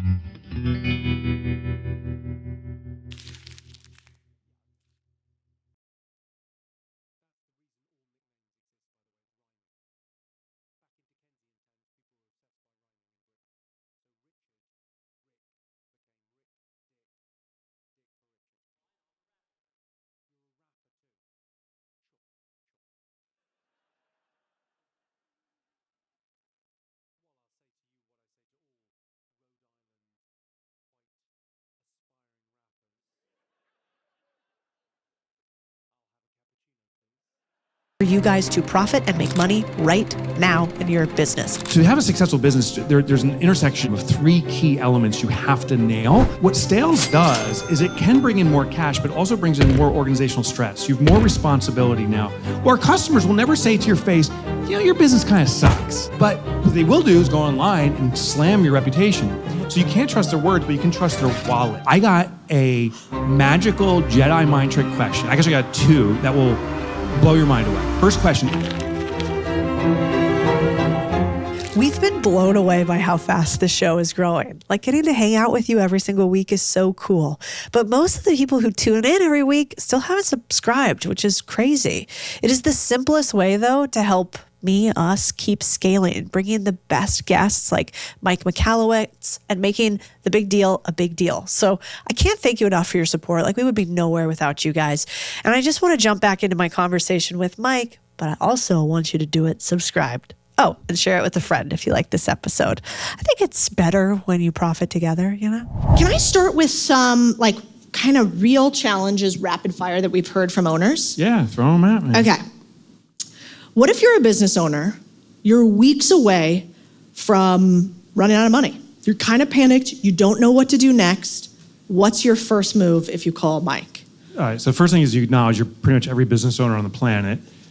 There's a saying that most businesses are on the brink of failure. And the statistics show that most businesses don't have enough cash flow for 4 weeks. But my analysis, and I love contrarian thinking, my analysis is most businesses are not on the brink of failure because most businesses find a way to survive that moment. Somehow, some way, most businesses, yet again, doggy paddle and get above water. So I think most businesses are on the brink of success. It's just a good strategic move. So what we do, if a business like that calls, and I also invest in businesses, we do what's called reclamation services. We go into businesses that are specifically in struggle, is we go through the client base, we deploy the Pareto principle, 80-20 rule, identify who the best customers are and say, hey, what can we do right now to serve you? Because they're already the best customers. We get revenue in that way. We usually cut the lowest 20% of customers because inevitably they are costing you money and you don't even see it. It's like, oh, I'm making revenue, this is great. The expenses are in excess of the revenue, and the emotional weight is killing you. So we get rid of the unfit customers, we amplify the best customers, then we start realigning the business around that. I love it. So two moves. You call up your best customers and say, basically, you're asking them, but not this way. How can we sell you more things? Which is what else do you need and how do we increase the LTV of every single person? Yeah, and you tell them you love them. Like when you tell a customer, hey, you're such an important customer to me. I value you so much. I just want to see if there's any other way to serve you. Yeah. Reciprocity kicks in. They're like, we love you too. And we were thinking about getting this. Can you do it? Yeah. I love that. Okay. What do you do for someone who has more revenue than they've ever had before, but is actually making less profit? That again is every business I know. I was speaking yesterday at an event, and I asked the group, it's similar size. I said, who wants to increase their revenue? Everyone's like, that's what we need to do. That's the solution. I said, arguably, that's one of the most dangerous things to do because it's a reckless belief. We believe that sales cures everything, and that is total nonsense. Total nonsense. What sales does is it can bring in more cash, but also brings in more organizational stress. You have more responsibility now, more things you need to service. So when a business says we're cranking up revenue, I am looking to see, are they doing it through diversifying their offering, which I think is a mistake. Instead of becoming special, they're doing many things and they dilute their ability, they're not efficient. We'll look, are they serving customers with varying demands? Customers that are perhaps big names, but then they assert their strength. I had a client of mine I worked with, Walmart was their best customer, #1 in revenue.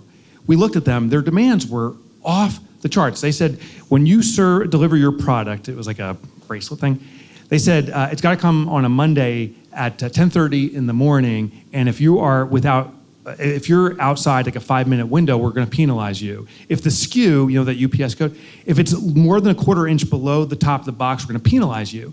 And Walmart does this for efficiency, that's why they do it.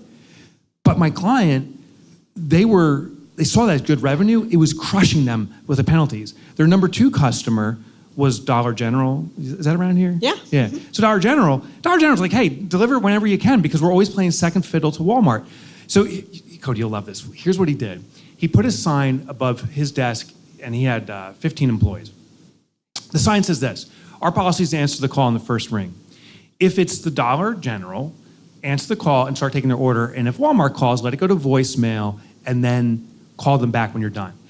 The miraculous thing was the next one. It said, we always answer in the first ring. If the first call is Walmart, start taking their order. But while you're on the phone with Walmart, if Dollar General calls, immediately hang up on Walmart. Like, say, sorry, we have an emergency, disconnect and prioritize. So they're not cutting off customers or revenue, but they're prioritizing the quality revenue. It transformed his business. It was a family business. It was 25 years old. They were struggling to get $4 million. It went 4, 18, 27, sold it. You know what's crazy too, and we'll take you guys through this process. So you'll go through a process where you basically analyze your cash flow, and we'll use a 13-week rolling cash flow, which I love. And then we'll also talk to you about your underlying clients. What's your best avatar versus your worst? Because I think a lot of times we lump our business all together. We don't know what customers cost us to get, and we certainly don't know what customers cost us to keep. And it's not because we're bad operators, it's because we're busy. And it's sort of hard. And so it takes this pause and analysis. And the truth of it is, your team is not going to do that. That is going to have to be a you thing at most levels of the business. That is brilliant. I'll add to that, there's a real simple strategy that we've deployed. And what you do is you sort your clients out over the last year, the revenue they've generated for you. And the reason is people lie to each other constantly because it's social grace. Like when you saw me, like, hey, Mike, it's so good to see you. I'm a huge fan. Like, are you, Cody? Are you? But I am. Thank you. But could you imagine you come up to me and say, oh, your books really suck, Mike? Like, you can't do that because of social grace and not be like, well, that's offensive. And then we get into this disagreement. Well, our customers will never say to your face, you know, your business kind of sucks. Poop 911's here. Oh, it's kind of like more turd 411. You know what I'm saying? like they're never gonna. That was a good one. That was good. That was juicy. But they would never say that to you. But what they will do is go online and slam your reputation. So you can't trust their words, but you can trust their wallets. So don't trust words, trust wallets. If they buy from you repeatedly or they're demonstrating they value you. But there's a second test. It's the intersection of them valuing you, spending money, with your appreciation and enjoyment of them. So when the car ID pops up on your phone, are you like, oh my gosh, they're amazing? Or are you like, oh gosh, I wish they didn't exist? Which one do you pick? Because if you have a customer that generates a lot of revenue, but you don't like working with them, you automatically, inherently, subconsciously perhaps, deprioritize their service. You don't call them back as quickly, you delay it, you avoid it. So we want the intersection of best customers that you love working with, circle those customers and start to clone them.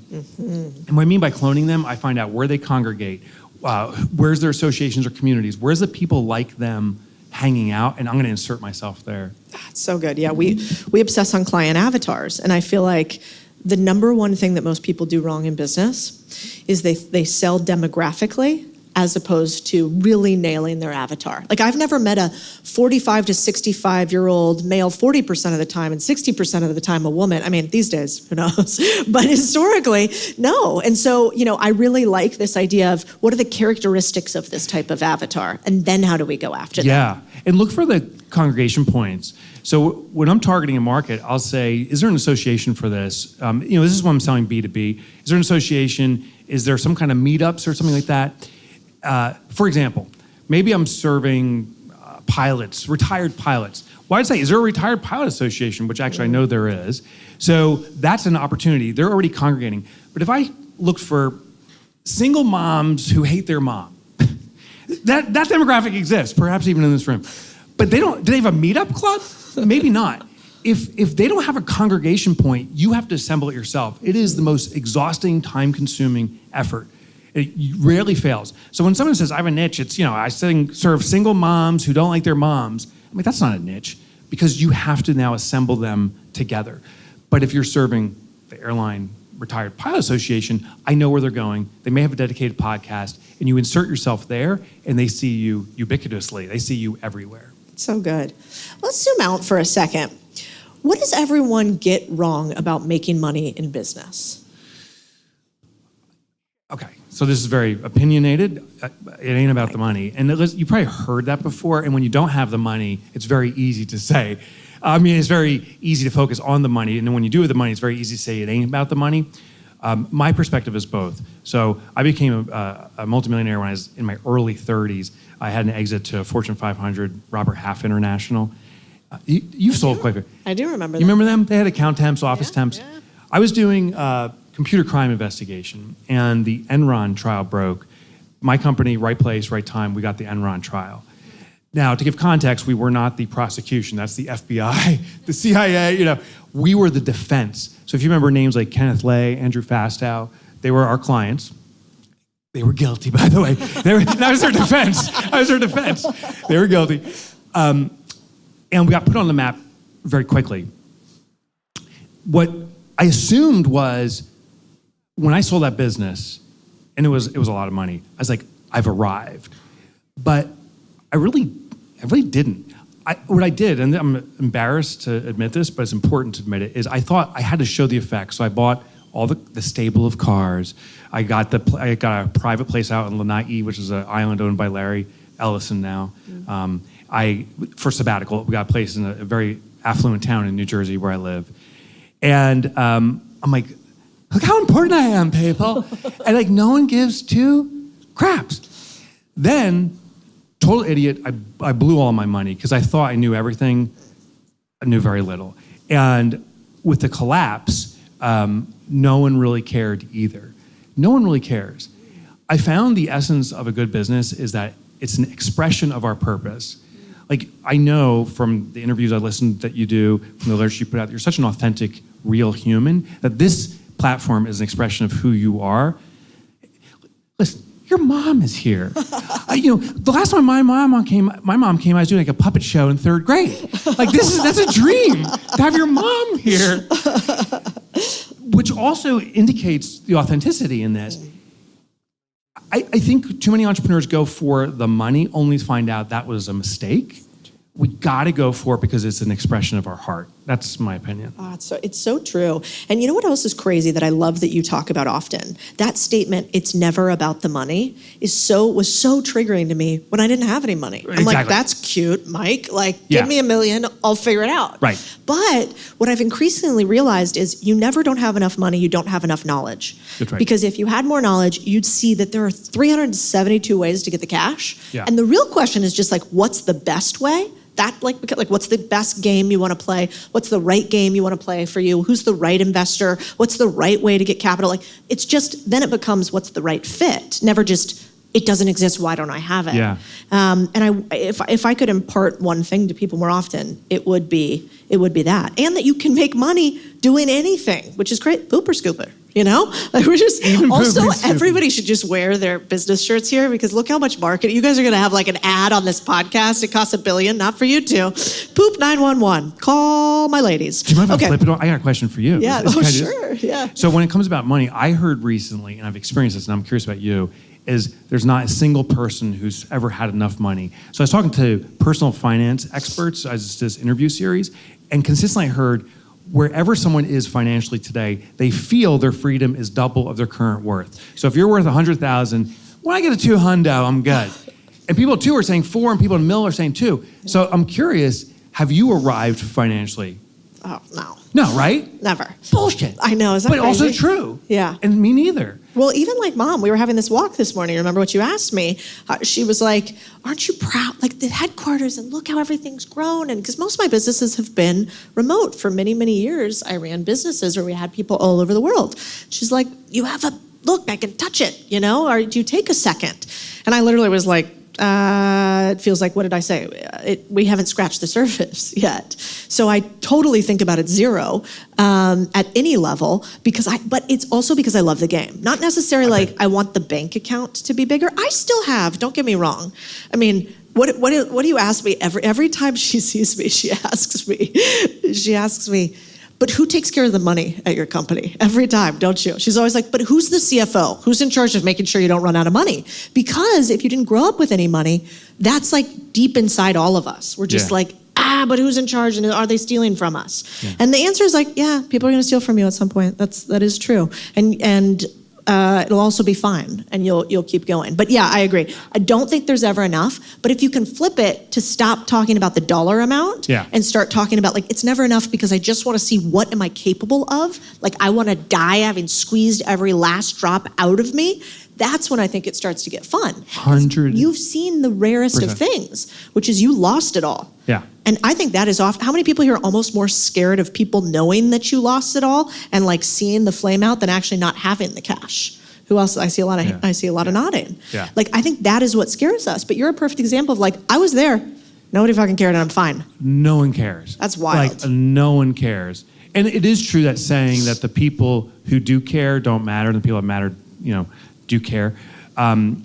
Wait, can I ask you a question? Did you have a very dark moment then when you were like, I lost everything. This is how I defined myself. Who am I? Yeah. Do you want to go there? Yeah. Okay. Just in front of our 20 new best Yeah, exactly. products. So I wrote about it in my book. So this is the moment. So become a millionaire. I buy all these things. I got to start off with the arrogance I had. I bought a Land Rover, a BMW, and a Dodge Viper, all within 4 hours on the same day. Thanks for laughing. Right? And I thought, and the Viper was because in college, I saw the Viper. I said, when I arrive one day, I'll get it. I got this place out in Hawaii for a sabbatical. I joined a club. I also started investing. I invest in a whole different way now. I used to do basically private equity, putting in, but small tranches, angel, 50, 100, 200, all these different businesses. And this arrogant dick was like, oh, it doesn't matter if you're here, Cody. Mike's here. Here's the money. We have me. I have the Midas touch. I believed my own story. And there is, I looked up in the Webster Dictionary, there is a word for someone who has arrogance and ignorance. The word is dick. It's true. It is, I was a total dick. And the Dodge Viper is like the winning trophy for dicks. Like, I, within 2 years, evaporated all that wealth. I lost every penny, Cody. And I'll never forget, my accountant calls me. It was February 14th, 2008, Valentine's Day. And he says, Mike, you have to declare bankruptcy. I didn't have enough money to pay my tax bill that year, and it wasn't even a tax bill. I came home. I have 3 children. My wife and my kids had prepared a meal, and I was sobbing when I came home. And that's when I told them what happened. I lost everything. Now, I'd been lying to my family by omission. My wife was like, how's business? And I saw my bank account. I don't know if you've been there. You see it dwindling. So logically, I saw it, but emotionally, I wasn't ready to accept it. I'm like, that one client's coming. So my wife would say, how's things going? I'm like, it's fine. It's good. But I had to face it. We lost our house 30 days later. We liquidated all our assets. The cars were gone. Viper was gone, thank God. Everything was gone. But this was the moment, and I'll probably start crying, so I got to go quick. My daughter asked me, she goes, Daddy, she was 9, can I still go to horseback riding lessons? Now, to give you context, it was $20 for a group of like 10 kids, and they ride around for a half hour. And I said, I'm so sorry, we don't have anything. And as I said that, she got up and she ran as fast as she could into her room, and I hear the door slam, and I'm sobbing. I'm like, oh my God, you and I, and we define ourselves as providers. We are here to provide for ourselves, our family, our community, our globe. And I'm like, my one effing job, I can't do it. My daughter is so scared, she ran away from me. And as I'm saying that, there's something going.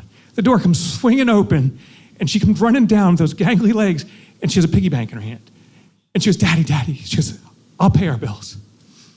I'm so embarrassed of that day. And you know, there's a saying about rock bottom. As difficult as it is, at least there's only one way to go, which is up, right? It's a beautiful saying. It's total bullshit. It's total bullshit. You hit the bottom, you get dragged along the floor of self-disdain and hatred. I'm like, I'm a scumbag. And I went through 2 years of depression, self-diagnosed. I never went to a therapist. Do now. You should. Drank a lot. I don't know. But in reflection, it's the greatest moment of my life because I said, I'm going to fix this. Your traumas, whatever they may be, my traumas, our traumas often are the biggest opportunity. I'm on a path. I'm committed to eradicate entrepreneurial poverty because I know how visceral it is. I know how freaking bad it is.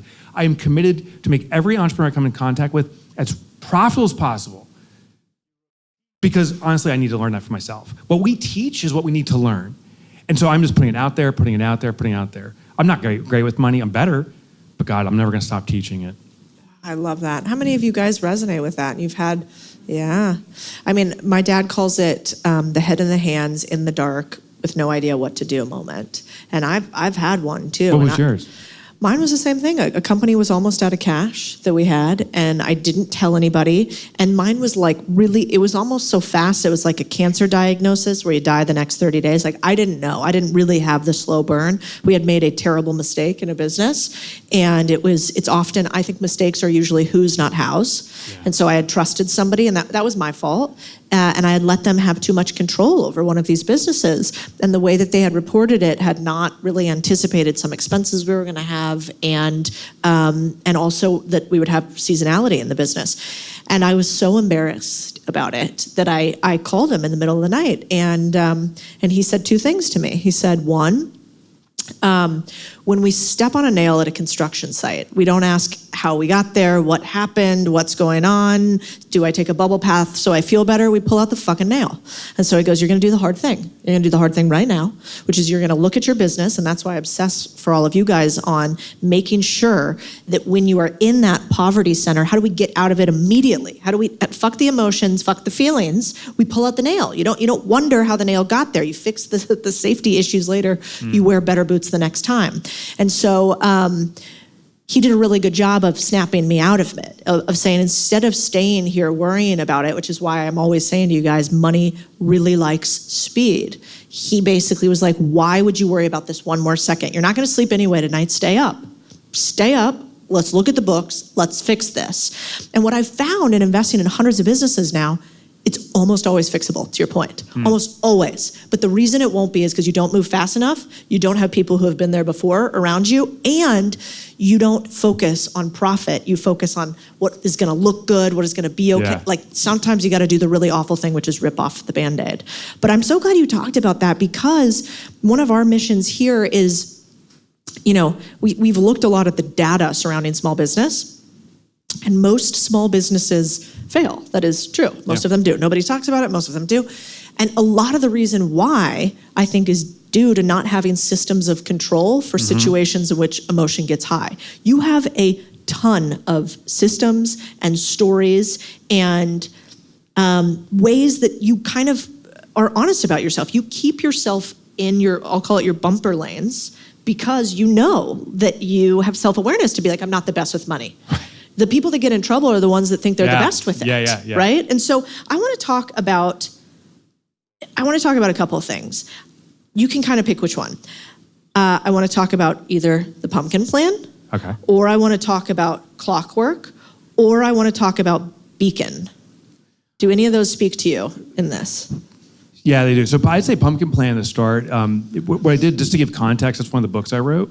And it's the runner-up to Profit First in popularity. What I did was I hired a business coach before business coaches really existed. This is back in the 90s. And he came into my business and said, day one, we're gonna go to a pumpkin field. I'm like, what? He's like, you gotta understand biology, because there's this thing called biomimicry. And when you study what Mother Nature's figured out, she's pretty freaking smart and she spent a lot of time figuring things out. You can copy those strategies, and usually they have a better success rate than something that's artificially engineered. So I went to a pumpkin farm and studied colossal pumpkin farming. And sure enough, it works for business too. So that's the context. Talk about why and what you got from it. Yeah, so there was a few things. The first one was, it's called seed selection. And basically, to have a successful business, there's an intersection, it's like a Venn diagram of three key elements you have to nail, and the likelihood of growing is much greater than otherwise. Most entrepreneurs simply say, I'm doing this because this is my historical vocation, I have some experience, I'm gonna do it. Or, I heard you can make a lot of money doing it. And I don't know if either of those are actually necessarily good. The first thing that we ask, and I ask myself, is do I have something that's truly distinct in the industry? Can you redefine the industry? I'll give you a personal example. Who's heard of the Savannah bananas here? Okay, they're exploding, right? So Jesse Cole is a friend from before, right when the Savannah bananas were starting, and they used Profit First. I went down and coached the organization. What he did was say, what is the industry doing currently and sucks about it? He said, I don't know if any of you know this, but baseball is boring. It's boring. So he's like, that sucks. And he went through all these different things. So the first thing he said is, what are the things that people don't like? I'm gonna unsuck it. That sounded very, I don't know why it sounded so gross, but it did. So he and his wife, Emily, started to redefine baseball to make it not boring and to make it entertaining. The second thing is they put intentional constraints in place. So they use Profit First, which inherently means there's less money to spend. And one of my favorite things is he said, we don't have enough money for like a cheer squad or anything to entertain people. So he's like, what do you do when you have no money? He's like, you ask your fans. So he said, if you're 80 years or older, and you're a woman, you're on our cheer squad, and teeth are optional. And it's true for half the squad. I met the squad, and they're the Nana Bananas. And people lose their effing minds. Like, we lose our minds watching this. So what makes you truly unique, better than the competition, is not noticeable. You answer the phone in 2 rings, I answer in 1. I'm technically better, the customer won't notice. You run a standard baseball game, I have a grandma banana dancing around, I win. You gotta be different. Secondly is you have to have client demand for it. So I could do something very different. I could be your first guest that comes dressed like Bozo the Clown, waka waka. I come in with my big floppy shoes. Everyone will notice it's different, but is there demand for a weirdo that does that? Maybe not, and now I've compromised myself. So who's the customer that wants that? And it's not your standard baseball fan. They're not there for the winning game, they're there for the winning experience. So he's redefined the customer. And the last part is, to your earlier point, is systemization. And most people don't understand what systemization is. Systemization is where you can attract prospects, convert them to customers, collect revenue, have them raving about the experience, all while you're sleeping. Without any of your active input, with the entrepreneur not doing any of that, now you have a systemized business. And so what I learned from the pumpkin plan is that's the seed. And just like growing a colossal pumpkin, you need a seed that matches the environment, the soil content, the climate. You need a seed that matches up with those three elements. Some of the greatest businesses start as nothing more than a notebook full of scribbles. But ideas aren't enough. They need execution. With GoDaddy Aero, execution is fast. A few prompts and you get a website, logo, email, and even social content. Minutes, not months. You go from scribbles on a paper to a polished online business you can actually grow. So stop waiting, stop overthinking, launch your business today with GoDaddy Aero. Head to godaddy.com/Codie Sanchez and see what's possible there. By the way, this live episode, if you guys liked it, if you want more, well, I have a live event. I only do one a year. It's huge. How big? Really big. In Austin, Texas, just for people who want to make more money, buy businesses, build businesses. It's called Main Street over Wall Street. So if you liked this episode, you're probably going to want to be there. There's only a couple hundred spots left. So click below. I want to shake your hand in person in Austin, Texas, or go to msows.com. MSOWS. We'll see you there. So let's say that somebody doesn't have their, I believe you call it their prize pumpkin. Let's say that they don't have this differentiator, this unique component. What do you tell them to do? How do people start thinking about that? Dude, I don't know why I called you dude. Is that cool? I love dude. All right, yes. Dude. I called my friends dude, so I didn't even That's know. Great. Me Subconsciously, you just qualified. So dude, this is what you gotta do. I got a magical Jedi mind trick question. I guess I got two that will blow your mind away. And it's not what you think. That's how Jedis roll. First question, ask your best customers, those ones we identified, what am I doing right? Now here's why this is a Jedi mind trick. They will not tell you what you're doing right. So I used to work with hedge funds. They were one of my first company. We did technical services for hedge funds. They had Bloomberg's, ILX, and all these different systems. I went to my best customer, Appaloosa Management. I said, what am I doing right? And they said, you respond very quickly. Now, this is in the 90s. They said the typical computer guy was taking like a full day to get on site when their system went down. They got backup systems, but you get on site within 4 hours. Now, here's the Jedi part. When your customer tells you you're doing right, they don't tell you what you're doing right. They tell you how they're judging you, what they're observing. You and I you do thousands of things for your customer. Your customer does not see the 1,000 things. They see one or two things. So when you ask them what I'm doing right, they tell you the thing they see. So when my client said, you respond quickly, I said, holy crap, I'm not responding fast enough. Because that's what he's measuring. So I figured out a way, it was real simple, dispatch one of my technicians or myself to be within a half-hour radius of Appaloosa Management, and anytime he had a problem, I would leave my other clients, I have an emergency with my number one client, Dollar General, get there, and I was getting on site within a half hour. Within a month, he's like, I don't know what you're doing, dude, but it has blown my mind. Like, the service level has skyrocketed. He's like, we're telling everyone about it. So trick one is what I'm doing right is actually what you need to do better. Trick two is what am I doing wrong? But here's a Jedi mind trick. Don't ask what you're doing wrong because people lie to each other, social consequence. Ask what is wrong with my industry. It's the person outside the room. So like, when I leave here, you can have a candid conversation like, oh, Mike was not that good. He spoke a little quickly and he did a lispy thing that didn't work. Like whatever, you can say what you want. But to my face, you're like, oh, you were great. Good tips, Mike. You can't tell me the truth to my face only when I leave. So have the conversation about the person outside the room, the general industry. So I said, what's wrong with the computer industry? This is when you don't remember the Palm Pilot, you're way too young. Do you anyone remember the Palm Pilot? Okay, you're over 50. Over 50. No, you're not over 50. If you don't know what the Palm Pilot was, it was the first smartphone that was neither smart nor a phone. That's basically it, right? It was the weirdest thing. And he said, my computer company, my last guy, tried to repair the Palm Pilot, and he charged me more than just replacing it. I wish there was fixed billing. We moved to fixed billing in the early 2000s when MSPs only moved to it in the 2015s or so. So what am I doing wrong is your opportunity to, what's the industry doing wrong is your opportunity to differentiate from the industry. That's so good. I got fired up there. It's good. Okay. I mean, it is amazing how the right questions serve you so much better than the immediate answers. It's because you can just rinse and repeat. One of my pet peeves at our companies is we send a lot of surveys. I hate surveys. So I have like how many of you guys get a survey? You're like, thank God that came out. I needed more things to respond to in my email inbox. It's my huge pet peeve. I'm always like, instead, we should actually, I'm curious on it. I'm like, we should actually try to sell people more things. And the reason why is because then you actually know what they want. And if you sell something and nobody wants it, you're like, oh, that's the survey. That is the money's gold. The survey. That is gold. Right? So I remember. Do entrepreneurs sell enough to their customers? Are most entrepreneurs scared of selling? They absolutely do not sell enough, and they don't sell the right way. I actually believe MVPs are not the right way to sell. So an MVP is a minimum viable product. I think that's too far advanced. We do a technique we call sell to tell. What we do is say, I was a co-owner in a manufacturing business for a while. We made leather products, sheaths specifically for knives. And instead of making a prototype and seeing what was out there, we simply announced to our audience, we're thinking about making a sheath and it's going to have this feature and that feature. Are you interested in buying it? But we asked the most important question. If you are, put down a deposit now.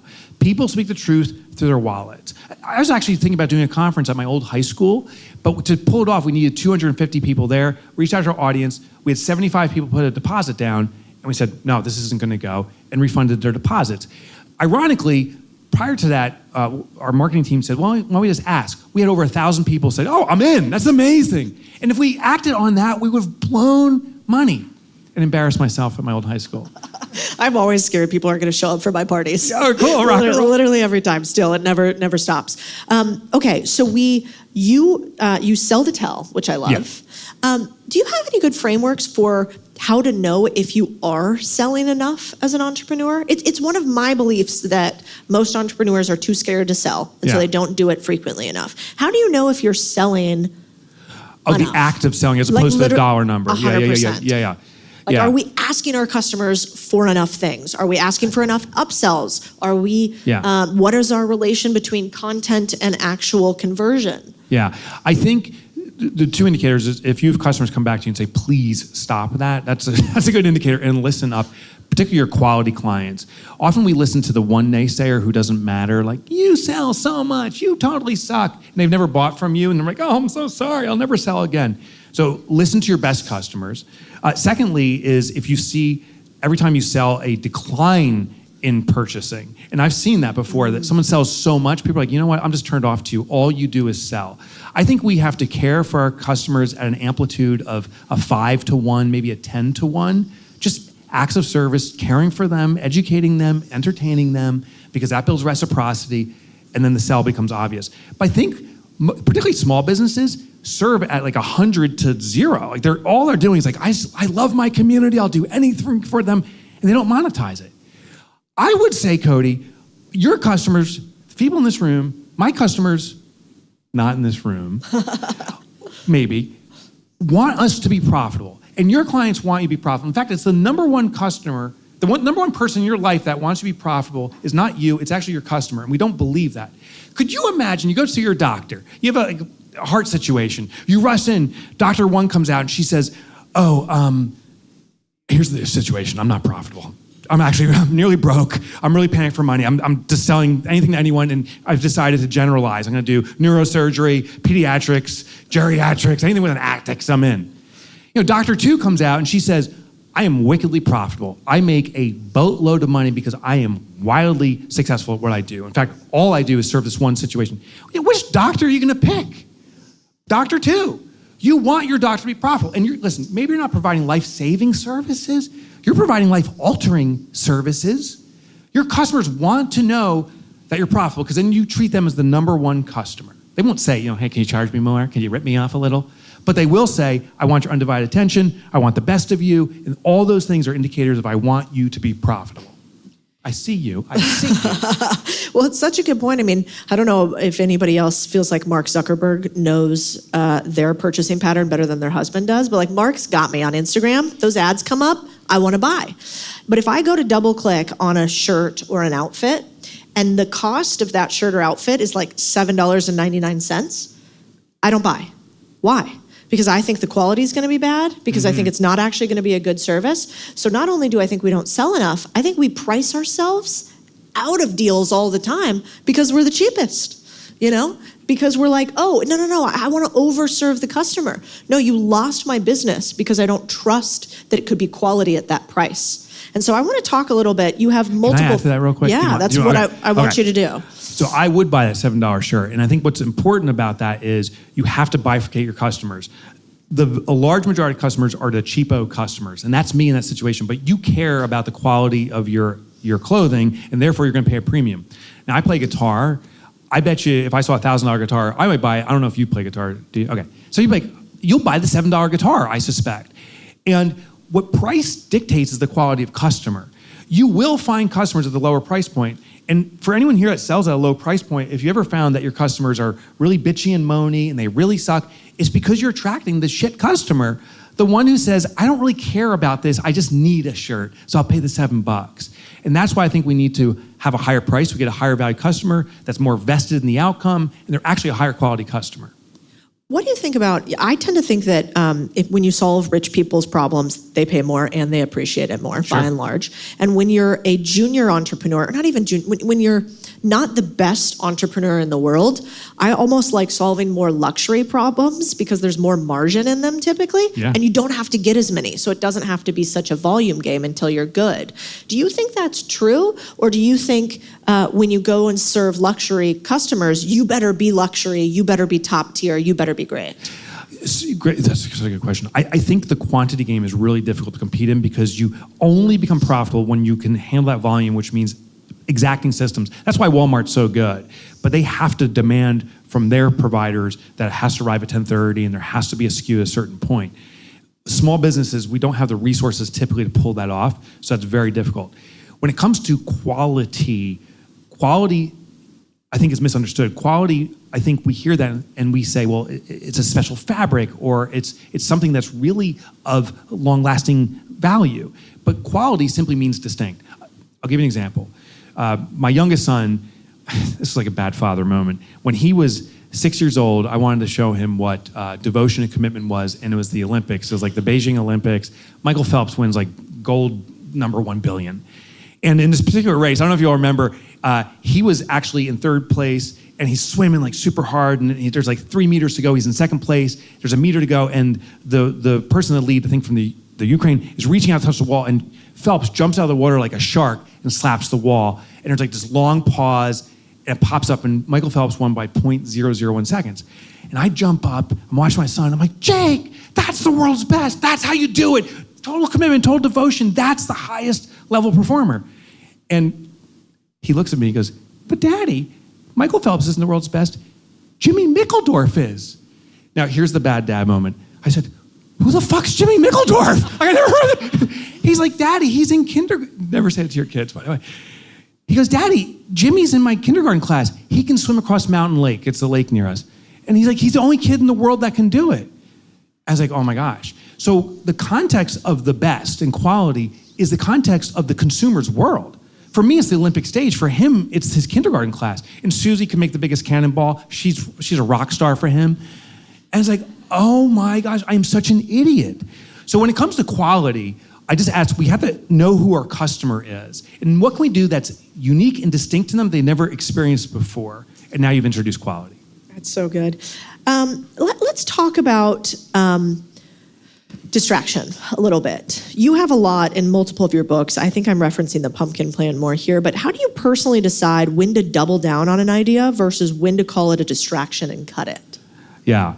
So we generally look at a revenue threshold because that's just a shocking metric to many small businesses. We generally say if you're not generating $10 million doing your one thing, you haven't arrived yet, you're not good enough yet. For most businesses, that's about 0.001% of the market cap. So it's nothing. Yet most businesses said, oh, we're doing $300,000 in revenue. I should diversify and do more things. And it starts diluting you. It's all about the efficiency game. That's where we focus. The second thing is we just do diagnostics with AI. It's so easy now. Just look at the customer base, what they're consuming, what's the profitability per product, and we just focus in on those few things. I think businesses pursue diversification too quickly because we hear if you're diversified, you're safe, you're protected, but it also stalls growth. Do you think entrepreneurs should ever have multiple businesses before they do $10 million in revenue? If I say no, I'm a hypocrite. So I have many businesses that aren't doing $10 million, but I don't run them. So I think people misunderstand what a business owner is. In fact, when people ask me, what do you do? In addition to author, I don't say I'm an entrepreneur, even though it's my favorite word, because entrepreneurs become so bastardized. There's pundits that say, oh, entrepreneurship's hustle and grind. It's, work your ass off. That is not what entrepreneurship is.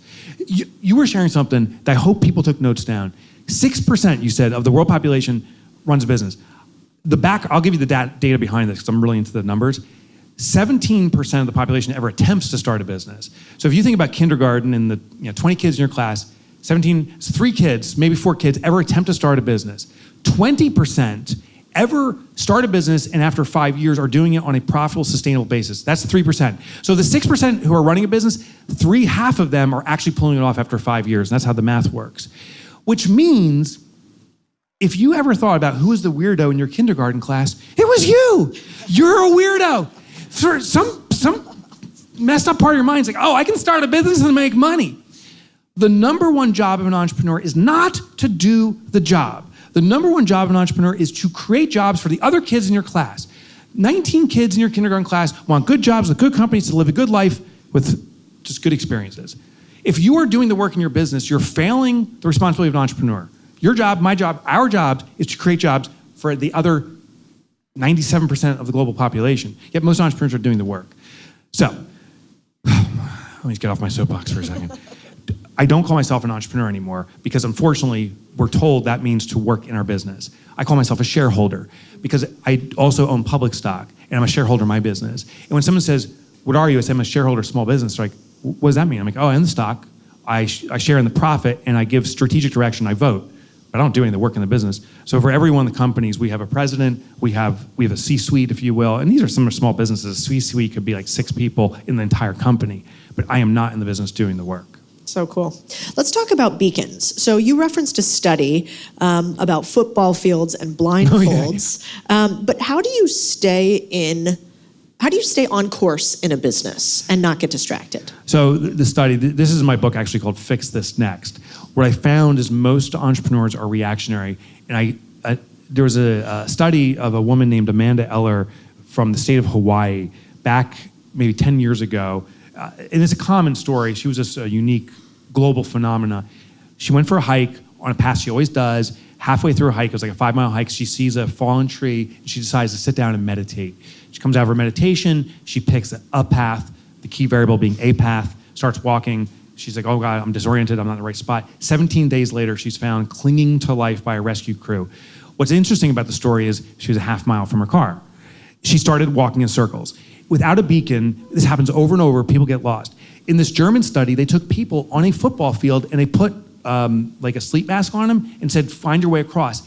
No one could do it. And it wasn't the long way, it was the distance like halfway across the field, which is only 50 yards, and they couldn't do it. Most entrepreneurs operate their business this way. It's very reactionary. It's like, oh, my instinct says go here, my instinct says go there, and we're totally blinded. So we have to pick a beacon of what the business needs. The typical beacon is this. The most common missed part in businesses is, are you profitable on a daily basis? At the end of today, Saturday, are you gonna walk out of here and your business made more money than it spent? And tomorrow, does it make more money than it spent? Most entrepreneurs don't focus on that at all. They simply say, I need to sell more. And they actually dig a hole further. So the number one beacon is sustainable daily profitability.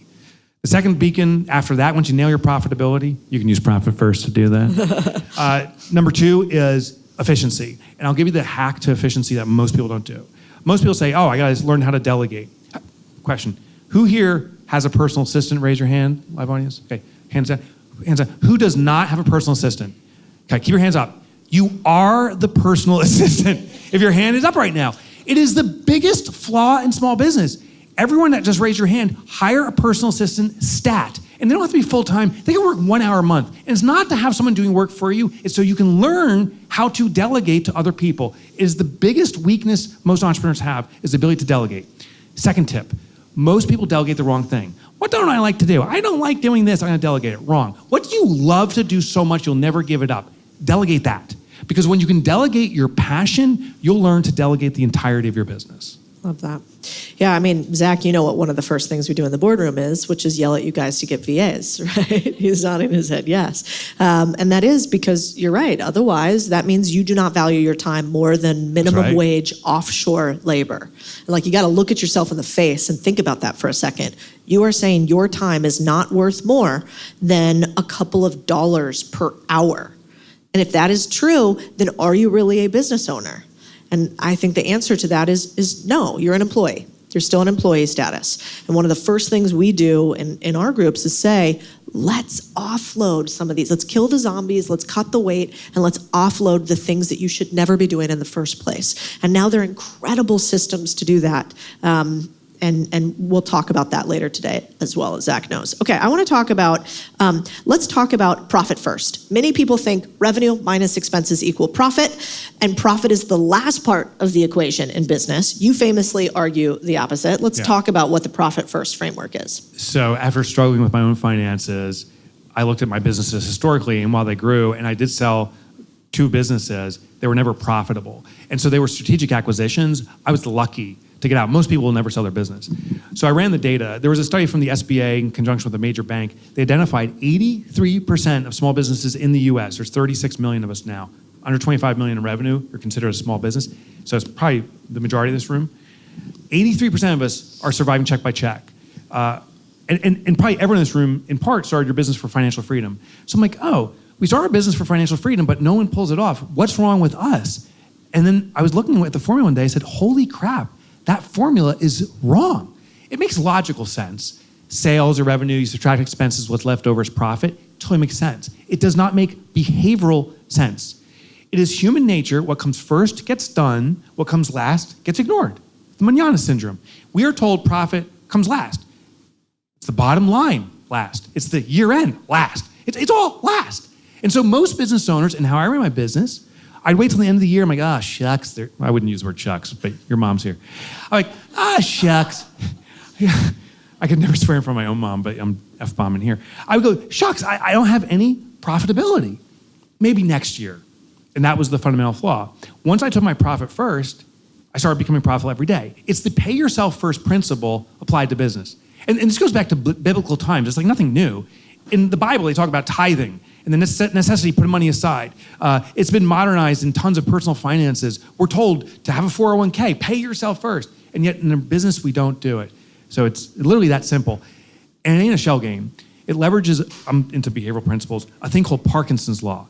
Parkinson states that our demand for a resource expands as the resource expands. The more time you have to do something, the longer it'll take. The more cookies that are served as a dessert, the more you're gonna eat. Guilty. And the more money you make in your business, the more you will spend. As your revenue goes like this over time, I bet your expenses increase at the uncanny same rate. It's because how we're behaviorally wired.